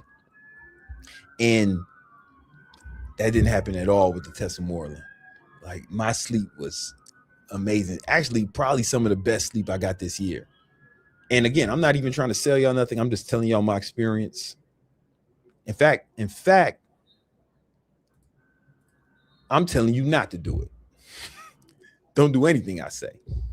Consult your physician. All right. Now,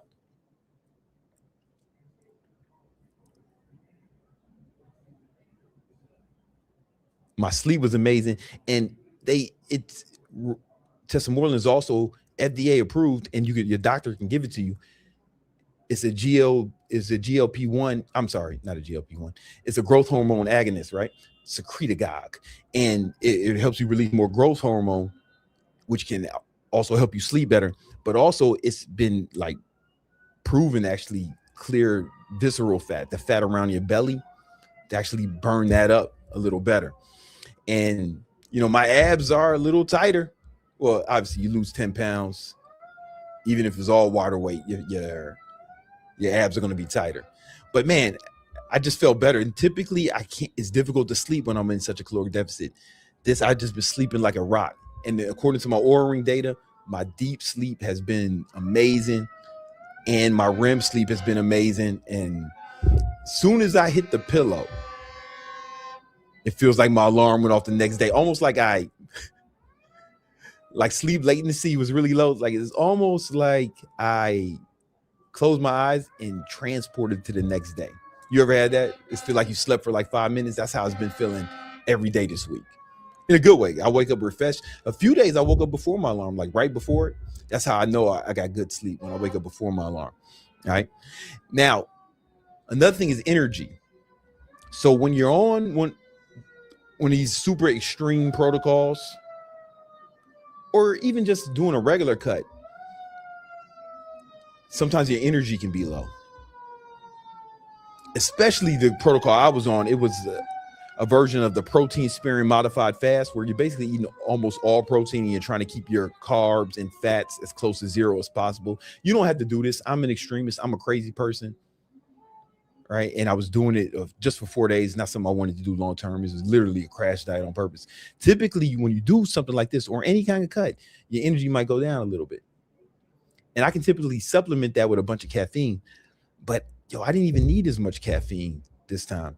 And I got to attribute that to the MOTS-c. So MOTS-c is a peptide that causes, in layman terms, causes your mitochondria, which is a part of your cells, to release more energy so you can use energy more efficiently.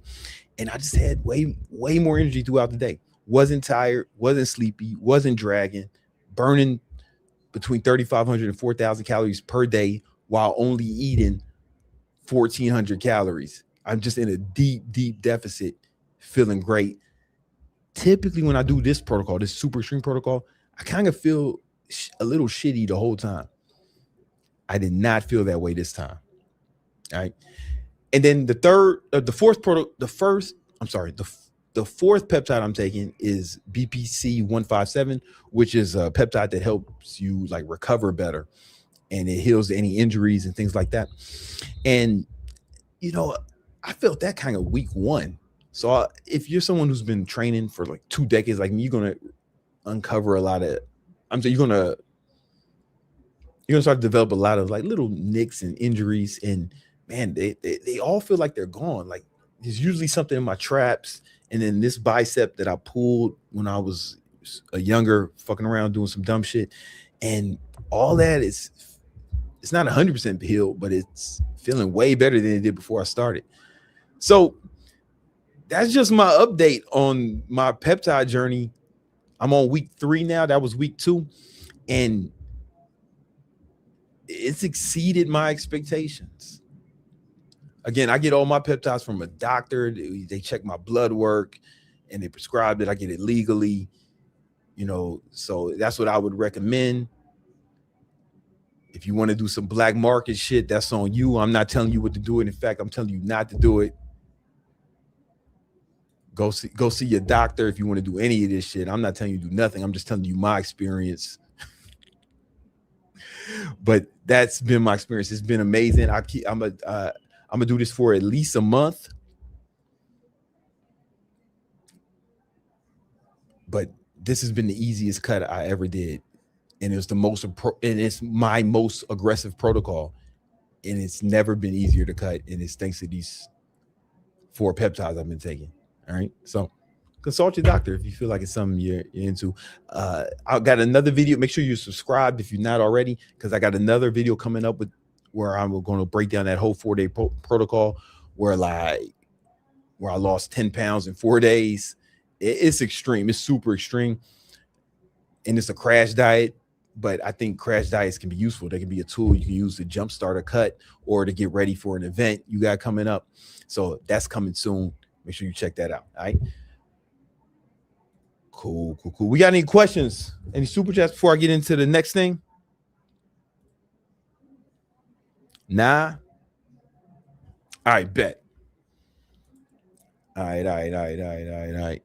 Yo, guys, if you're trying to cut, man, it's almost like if you're not fucking with the Trizepi, then it's like now I feel like you're just doing it the hard way. Pause. Hold on for a second. All right. Let's talk about ways that we can get some of this money. Let's get it.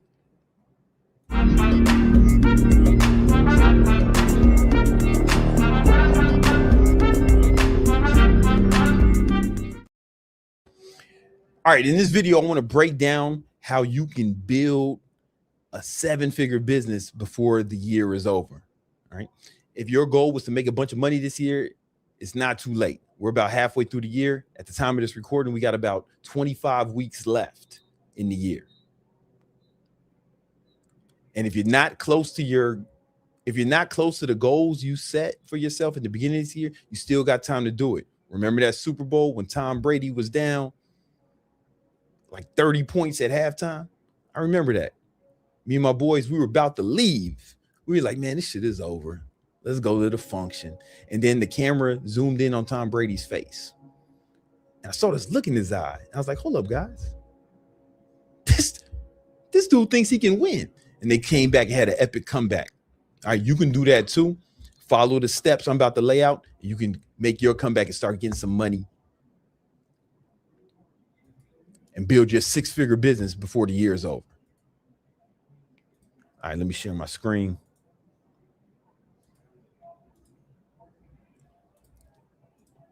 All right. So every business has to have a few things in place, okay? You need attention, leads, and sales. All right. So with attention, Let's put it right here. Sorry. Excuse that. My fault. You need to get attention. Excuse my handwriting.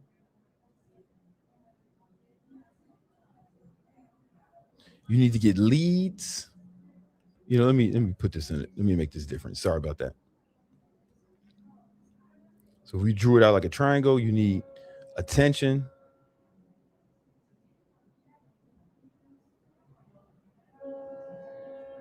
People need to know about you. They need to know who you are. And then once they expose to you, they need to become leads. They need to get in your pipeline. And then you need to make sales. If you don't make sales, you don't have a business. Okay? And the best way and the easiest way to get attention is with social media, right? So we're talking Instagram, TikTok, Facebook, right? Social media.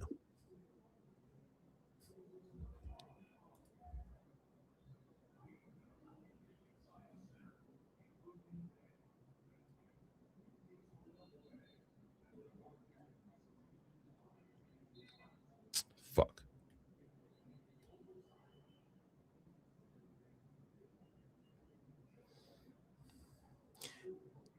Because it's free and there's no limit to how much you can post. All right. That's how I built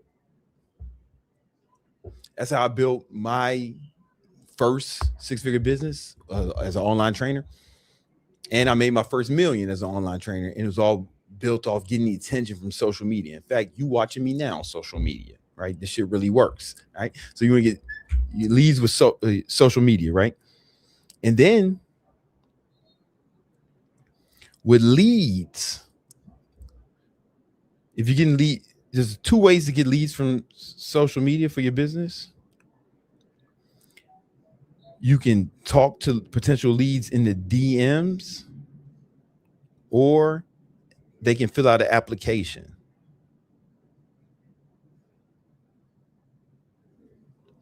Okay. So I've made millions of dollars, literally millions of dollars, from conversations I've had with people in DMs. And I've also made millions of dollars from people filling out applications to work with me. And I've taught over 15,000 people how to grow successful online fitness businesses. But what I'm gonna tell you works for every business. Sometimes people will fill out applications to work with you, right? And then with the sales, then once you're talking to them, and once they either fill out the application or you qualify them in the DMs, then you make the sales. You can do it in person, but we want to keep everything online. And for this example, I'm assuming you want to start an online business, then it's Zoom. You do a Zoom sales call. All right. Now, there's a software that I've been using for a long time, for over 5 years now, that will help you with all of this. And it's called Go High Level. And I want to break down how it works, right?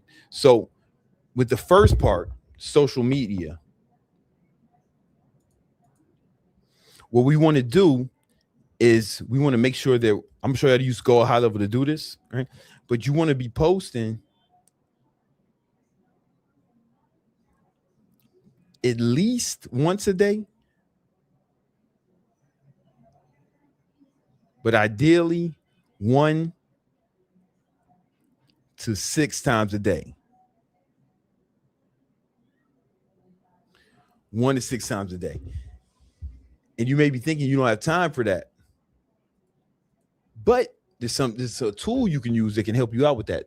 So with Go High Level, one of the things you can do is you can schedule your post. So if I was to show you my screen,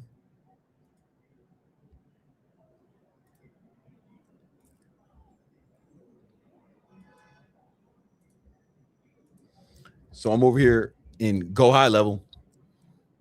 And what you can see is I have like all these posts. Oh, I don't have to share. I'm over here in Go High Level. What you see is I have all of these posts scheduled. I got posts scheduled to the 9th, right? On all platforms, TikTok, Instagram, and YouTube Shorts. I can schedule long form YouTube here, but you can see the YouTube, you see Instagram, you see TikTok, and I have all my stuff scheduled here ready to go. And I can just upload the video once and set it to post on each platform. I can use the same title and caption on each, or I can edit all the titles and captions, right, for each individual platform. But now what I can do is I can do what you're supposed to. You can do what I teach my students. Let me show you what this looks like. Give me a second. Let me move this over here. What I show my students to do is to bulk, is to batch their content. So it looks oh, sorry. So it looks like this.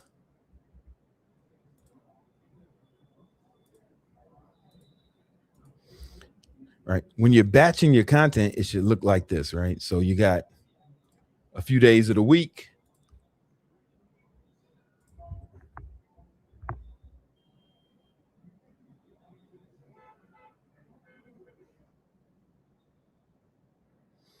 All right, a few days a week, you got day 1 is when you come up with the ideas. Right? Day 2 is you plan and script. Day 3, you edit. No, I'm sorry. Day 3 is when you can film. Day 4, you edit.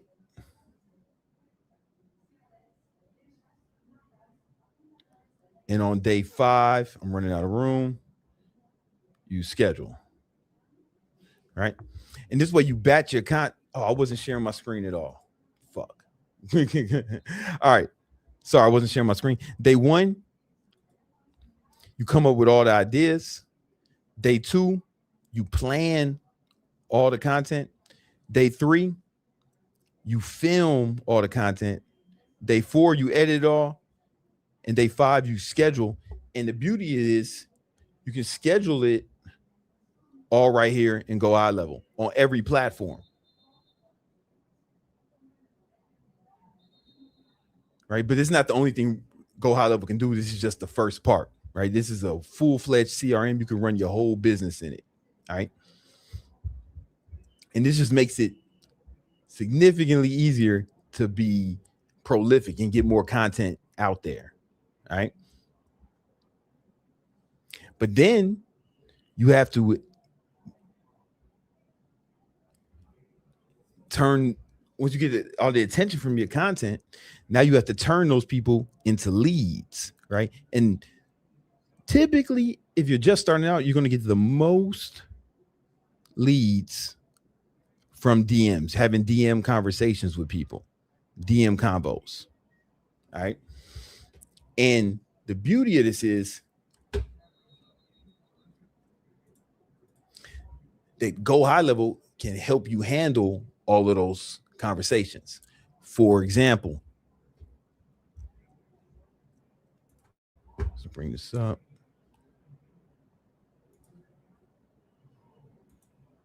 Get the right page.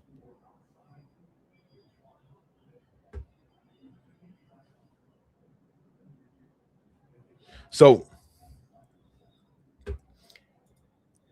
you can link, once you link your social media up to Go High Level, boom, all my conversations are in here.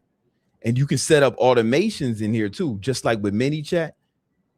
So you can have all the conversations. You can see, we can book people on calls right there, right in Go High Level. All right, guys, if you want to get a free 30-day trial of Go High Level, I'm partnered with them. and I've been using it for 6 years now. Like for all my businesses, I use Go High Level, but now we got a partnership for them, and they allow me to give you guys 30 days free trial of Go High Level. The link is in the description. You can sign up for 30 days. It's a free trial. You don't have to stay on, but it's free, and you can do all this. So even if you just did this for free, schedule your content on all platforms and started handling all of your messages on every social media, I think that'd be worth it. It's free too, right? You get it for 30 days, links in the description. But you can do a lot more than that. So what happens if somebody fills out one of your applications?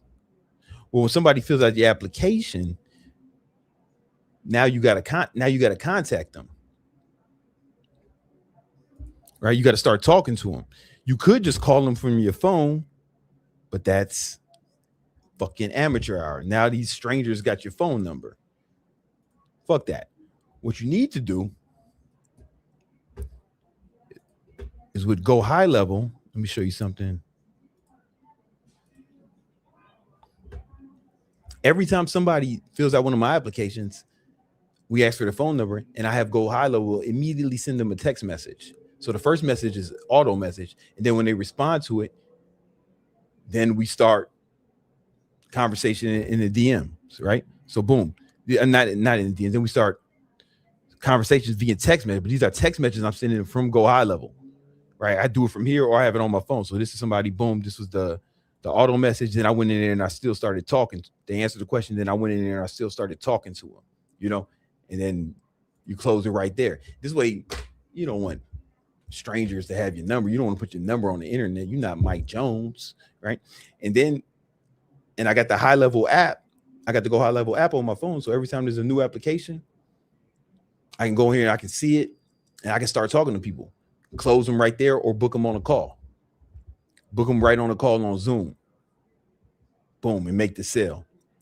Right. So it handles DM messaging, text messaging. You can hook WhatsApp to it if you got a WhatsApp business account. So now you can message your leads through WhatsApp, which is really helpful for international customers. You don't want to use your personal WhatsApp. You want to get a business WhatsApp and act like a professional, right? But you can do everything through here. All right. And I don't have this set up, but you could set this up where they have this thing called AI agents, which will start talking on your behalf. But we're not going to get into that today. What we will get into, though, is let's say you start getting these leads. Well, you don't close everybody who fills out your application, and you don't close everybody who DMs you, right?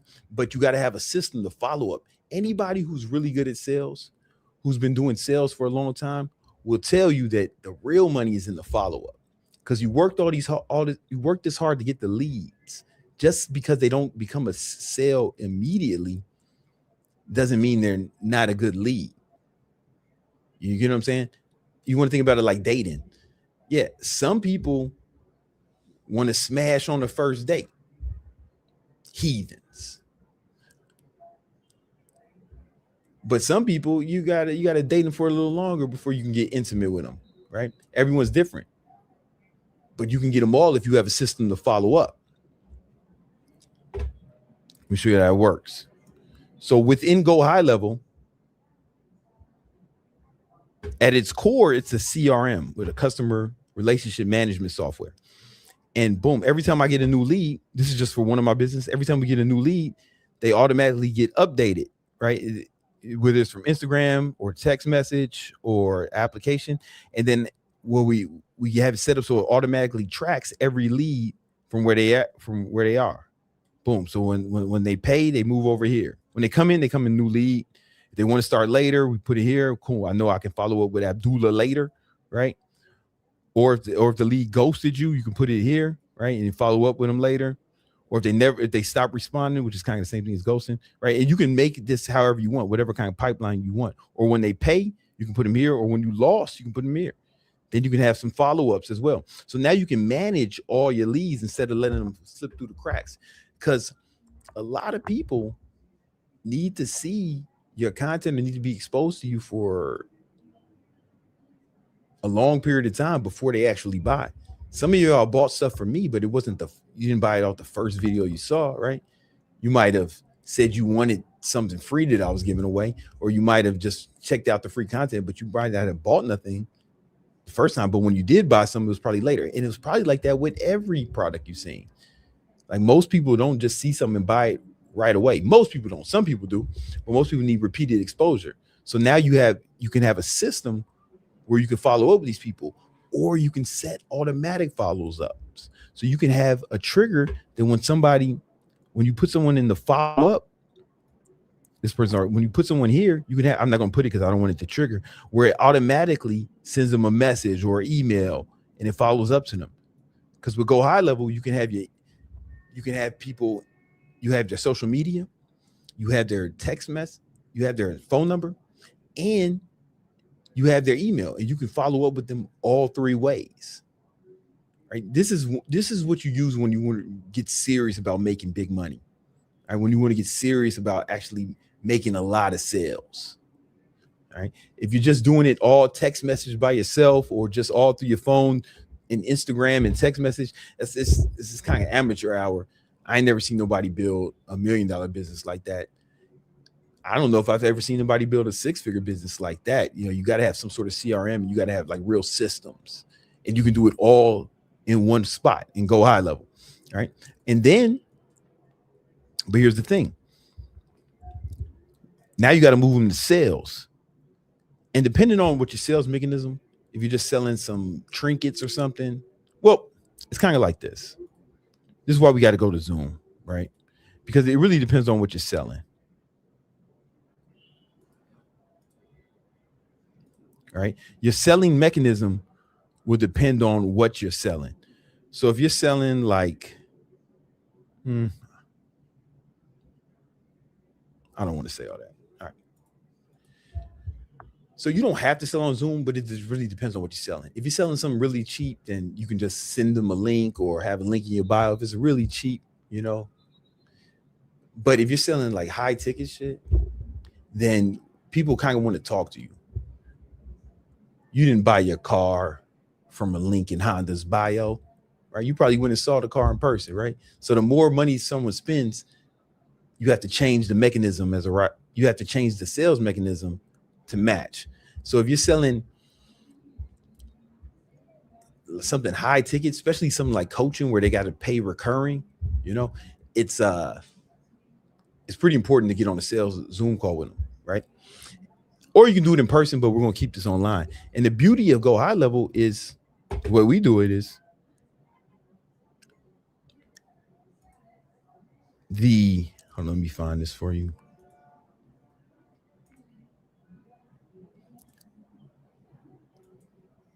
You can book calls on your calendar straight from here, right? So boom, one-on-one with Brandon Carter. They click this here, and then it looks like this. They get sent this link.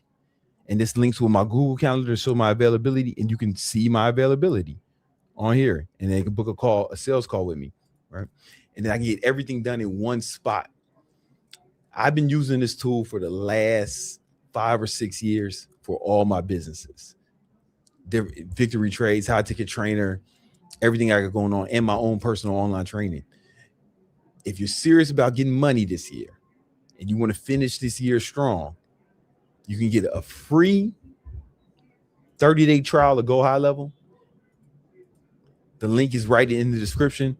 If you get it from Go High, if you like search it or just go to the website, it's only going to be like 1 week, 2 week trial.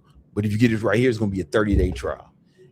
And I implore you to try this out and start using it.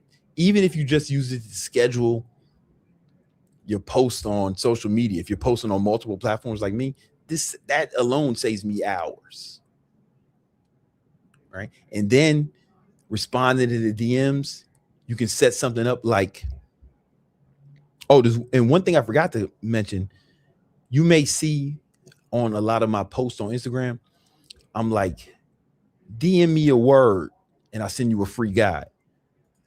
Go High Level is what I use to send that free guide. So let me show you what I mean.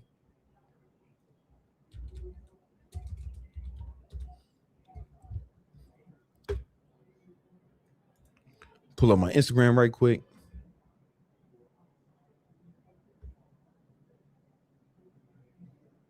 And for example, I got this video, right? Boom, got 400,000 views.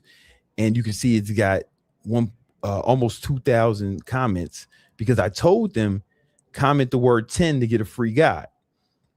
And you can see all these 10s. You see a bunch of 10s in here. I didn't manually send all of those. Like you can set that up with Go High Level, right here. So this is an example of one. But boom, if somebody comments a word, there's a certain word that somebody comments, or they DM me their word, I automatically send them stuff. And you can set up workflows like this.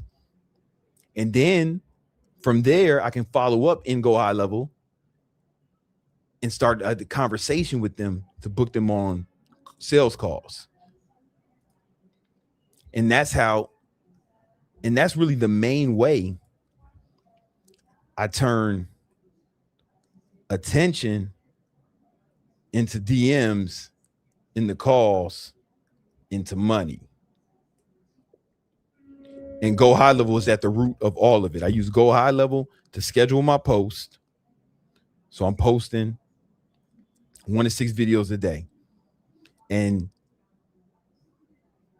80-90% of them have some sort of call to action where I tell them to comment some word and they'll get some sort of free guide. And then from there, they're in the DMs. And then in Go High Level, I'm in there conversating with people. We book them on calls, close them, get the money. That's the whole game plan. It's all done in Go High Level, 100% of them. 100% of this is done in Go High Level. And if you want to test this out for yourself, click that link in the description, sign up for the free 30-day trial. If you don't like it, you ain't got to pay, right? But listen, if you're like me and you got to post a lot and you get and you getting some motion out here, this is a tool you need. All right. Cool. What else? What else is going on? We got some super chats, huh? We do. We have one more from Rach. I hope I'm saying that name right, but how can I tell if my goal is too big for a 2-month span, or should I make a goal that I think is too big and do it anyway? You got to work backwards, right? So it depends on what the goal is, right? You got to work backwards. So it's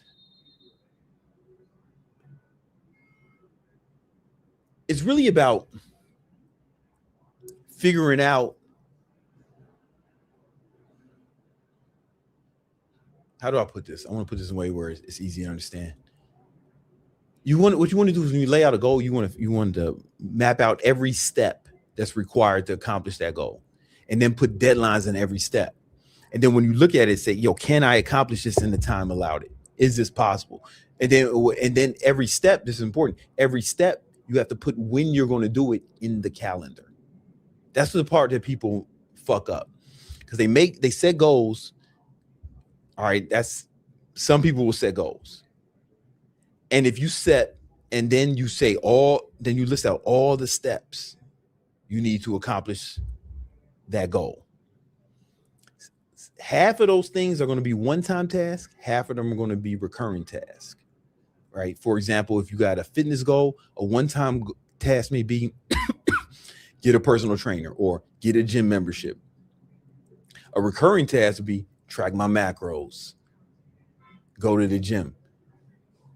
Maybe not track your macros. So some of you guys do recurrently, but a better example would be like go to the gym, work out. Right. So you take all the recurring goals, put them in your calendar. All the recurring tasks, put those in your calendar, and you can schedule it so they're recurring in your calendar. Then you put the one-time tasks, not when they're due, but when you're going to do them. Right. So you want to estimate, okay, how long is it going to take for me to walk to the gym and get a membership? Then, okay, 2 hours, put that in your calendar, a 2-hour block.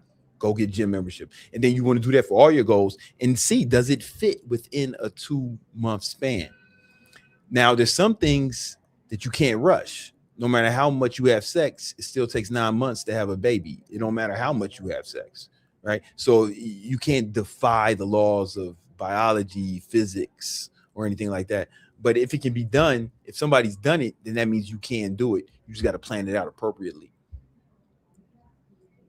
All right. That's all we got. That's all we got, man. All right, guys. I've been talking about peptides for a minute. And I told y'all, like, after my week 2 of being on peptides, what it's been like for me. But now I kind of, before I got into them, before I started doing them, I was learning a lot about them. And I want to give y'all a quick little master class on peptides, how to get them, how they work, the whole 9. If that's something you're interested in as well. All right.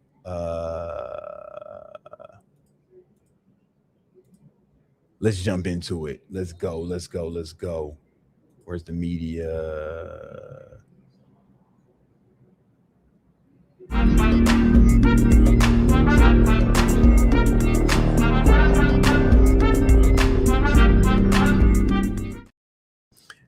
All right, those of y'all know I recently got into doing some peptides. I just finished my 2nd week of my peptide journey. It's more of an experiment. I don't need to do it. You don't need anything but food, water, and shelter. But this is about optimization. And full disclosure, I get all my peptides from my doctor. I'm not telling you to do nothing wild, but I want to break this stuff down for you so you know what's what. All right. So again, like I said before, I'm not telling you what to get, what to do. See a doctor. I am not a doctor. I'm not a medical professional. I'm just a guy on YouTube telling you my story, giving you some education about shit. All right. If you want to do this, you do this. You talk to your doctor. Don't do nothing without talking to your doctor. Don't tie your shoe without talking to your doctor. If the YouTube monitors are listening or the FTC is listening, I didn't tell them to do nothing. I'm telling them not to do it. All right. Talk to your doctor. All right. Don't brush your teeth without talking to your doctor first. All right. Now, let's get into it. Okay. So there are a few peptides that actually are FDA approved by the Food and Drug Administration. All right. And these are including but not limited to semaglutide, semaglutide, more popularly known as Ozempic, and Trizepatide, more popularly known as Mounjaro or Zepbound. Zepbound's a cool name. Most of these pharmaceutical drugs have shitty names. Zepbound, that shit is dope. All right, and Trizepatide is one of the peptides I've been experimenting with, and man, I tell you, this shit works. Like, and let me show you how it works. So basically, it delays gastric emptying, meaning it slows down digestion, stabilizes blood sugar, and eliminates hunger. And that is not exaggeration. It eliminates hunger. I think it's important if you're taking any GLP-1 and you're a fitness enthusiast or you do any bodybuilding or weightlifting or you care about having muscle at all, it's super critical that you track your macros and calories. Because if you take one of these GLP-1s, this has been my experience, if I wasn't tracking my calories and macros, I would not be eating enough.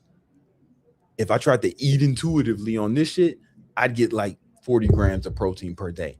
Like, I literally don't think about food at all on this.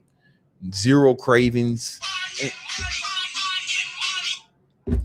I was cutting super hard last week. I'm in a cut right now. And I went to a 4th of July get together and everybody's eating hot dogs and burgers and shit. And I wasn't even tempted. I wasn't even hungry. If I wanted to eat that food, like I don't even know if I was hungry enough to eat. It would have been a chore to try to eat. I would have had to force myself to eat it. This shit really works. And if you're not tracking your calories and macros, you will not eat enough. This is why some people, like the general population, when they go on these things, a lot of them start losing muscle and start looking really frail because they won't eat enough to maintain their muscle on their body. And if you're an older guy like me in your 40s, that's super critical to maintain muscle as you age, because it keeps you healthy, keeps you alive longer, and it's harder to put on muscle when you're 40. So I don't want to lose any of it at any cost, right? But these two really work. You can get them prescribed from your doctor. I hit my mom up and I was like, yo, mom, you need to get on this Trizepi. Go see your doctor immediately. Go see your doctor and see if they prescribe it. See if insurance covers it. If insurance doesn't cover it, your amazing son will cover it. This shit really works, all right? It honestly, it's making it the easiest cut I've ever been on. I've been bulking and cutting my whole life. This has been the easiest, and tirzepatide is one of the reasons why. All right. Then there's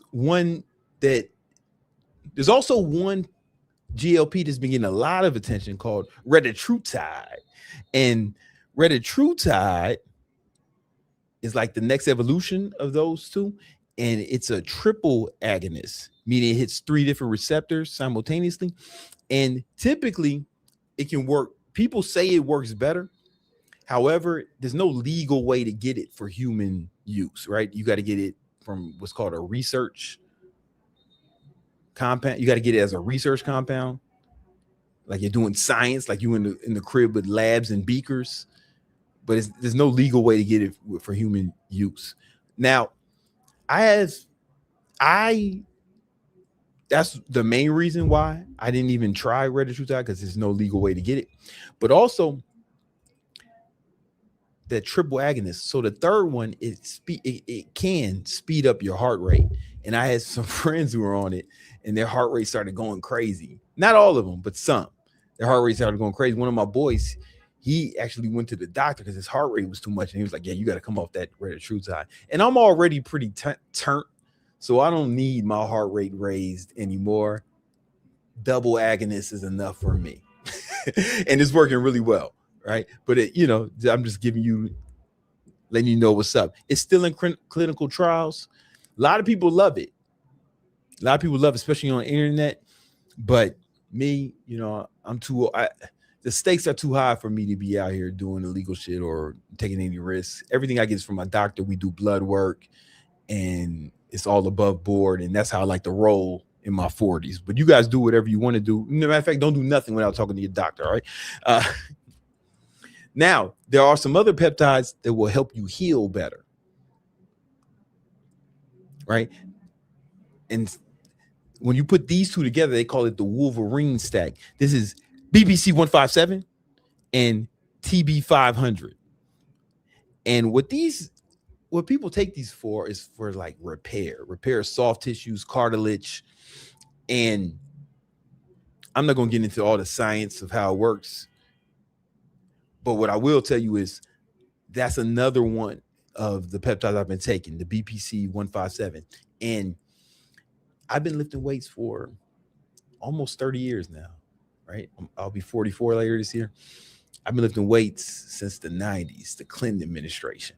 And when you lift weights for that long, you're going to accumulate some, not necessarily injuries, but like aches and pains and, little shit that you accumulate over time. I'm on my 3rd week of my peptide stack, and this is one of the peptides I'm taking. And all those aches and pains are starting to go away. I had a bunch of shit in my traps from doing handstand push-ups like almost every day, freestanding handstand push-ups. And I fucked up my bicep when I was younger, just fucking around doing something silly. And almost all those aches and pains are like way better. They're not 100% gone, but I have to look for them now. I have to be like, is this still there? I guess a little bit, right? Is this still there? A little bit. But it seems like I'm healing super fast from this. And that's what people take it for. And that's why they call it the Wolverine stack. A lot of people will stack these two together to heal faster, right? The next level is kind of some of this beauty stuff. So a lot of people are taking some of these peptides to improve their their hair, skin, and nails. The Lux Maxers and the women really like these, right? So one of them is it's not on the list. Okay. Where is it? Sorry. All right, whatever. Where's this? I thought I had this in my notes. Sorry about that. All right, I'm gonna skip that then. Fuck it.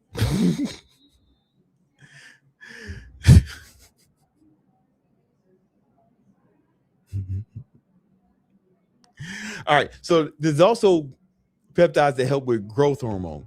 So there's CJC and epimorelin. All right, so these signal to your pituitary gland to release more GHG or growth hormone. And a lot of people notice the benefits is improved muscle, faster fat loss, and deeper sleep. So I started on this one, and my sleep started to become incredible. Like I haven't slept this well in a long time. Fucking with the epimorelin. We later switched it to tesamorelin. I don't remember why, but my doctor switched it to tesamorelin, and this is FDA approved. But it also shows that it can reduce visceral fat in the patients they tested it on, right? But it does a lot of the same things, right? Tesamorelin is one. Man, I'm sleeping like a baby. I don't know if it's helping me lose fat faster because I'm in such a deep deficit and I'm taking other stuff, but I know I'm sleeping like a baby. Then you have this peptide, AOD 9604. There's some black market shit, right? And I'm not going to fuck with it because there's no way you can get it legally. So proceed with caution, all right? Then I'm going to skip this one. All right. So here are some of the peptides that are high risk for you to take, right? There's no real, you can only get them from like research labs. You can't really get them from a doctor, not legally at least, right? So this is, man, I don't know how to say this word, but we're just going to call it 344. And this one is actually interesting, all right? So it's supposed to block myostatin, right? Which means what a myostatin inhibitor will do is it, in layman's terms, it'll help you build more muscle. Myostatin is something that will kind of puts the brakes on how much muscle you can build. And when you take those brakes away, you can build more, right? Again, we already talked about retatrutide, which is this one right here, right?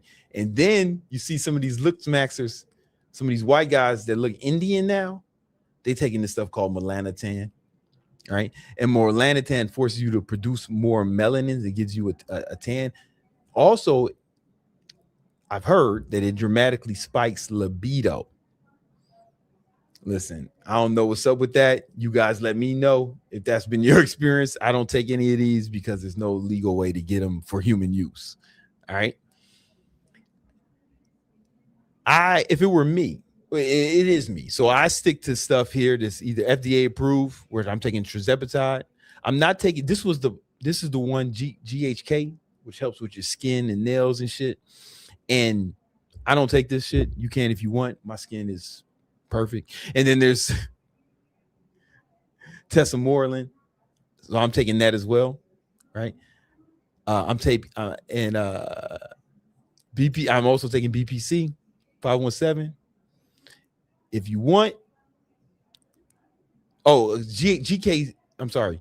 This GHK is only legal for like topical, right? You can buy this shit anywhere. You can buy this off Amazon, topical, right? But if you want to inject it, like the Lux Maxers are doing, that's in a gray area. You can still get it as far as the legal is concerned.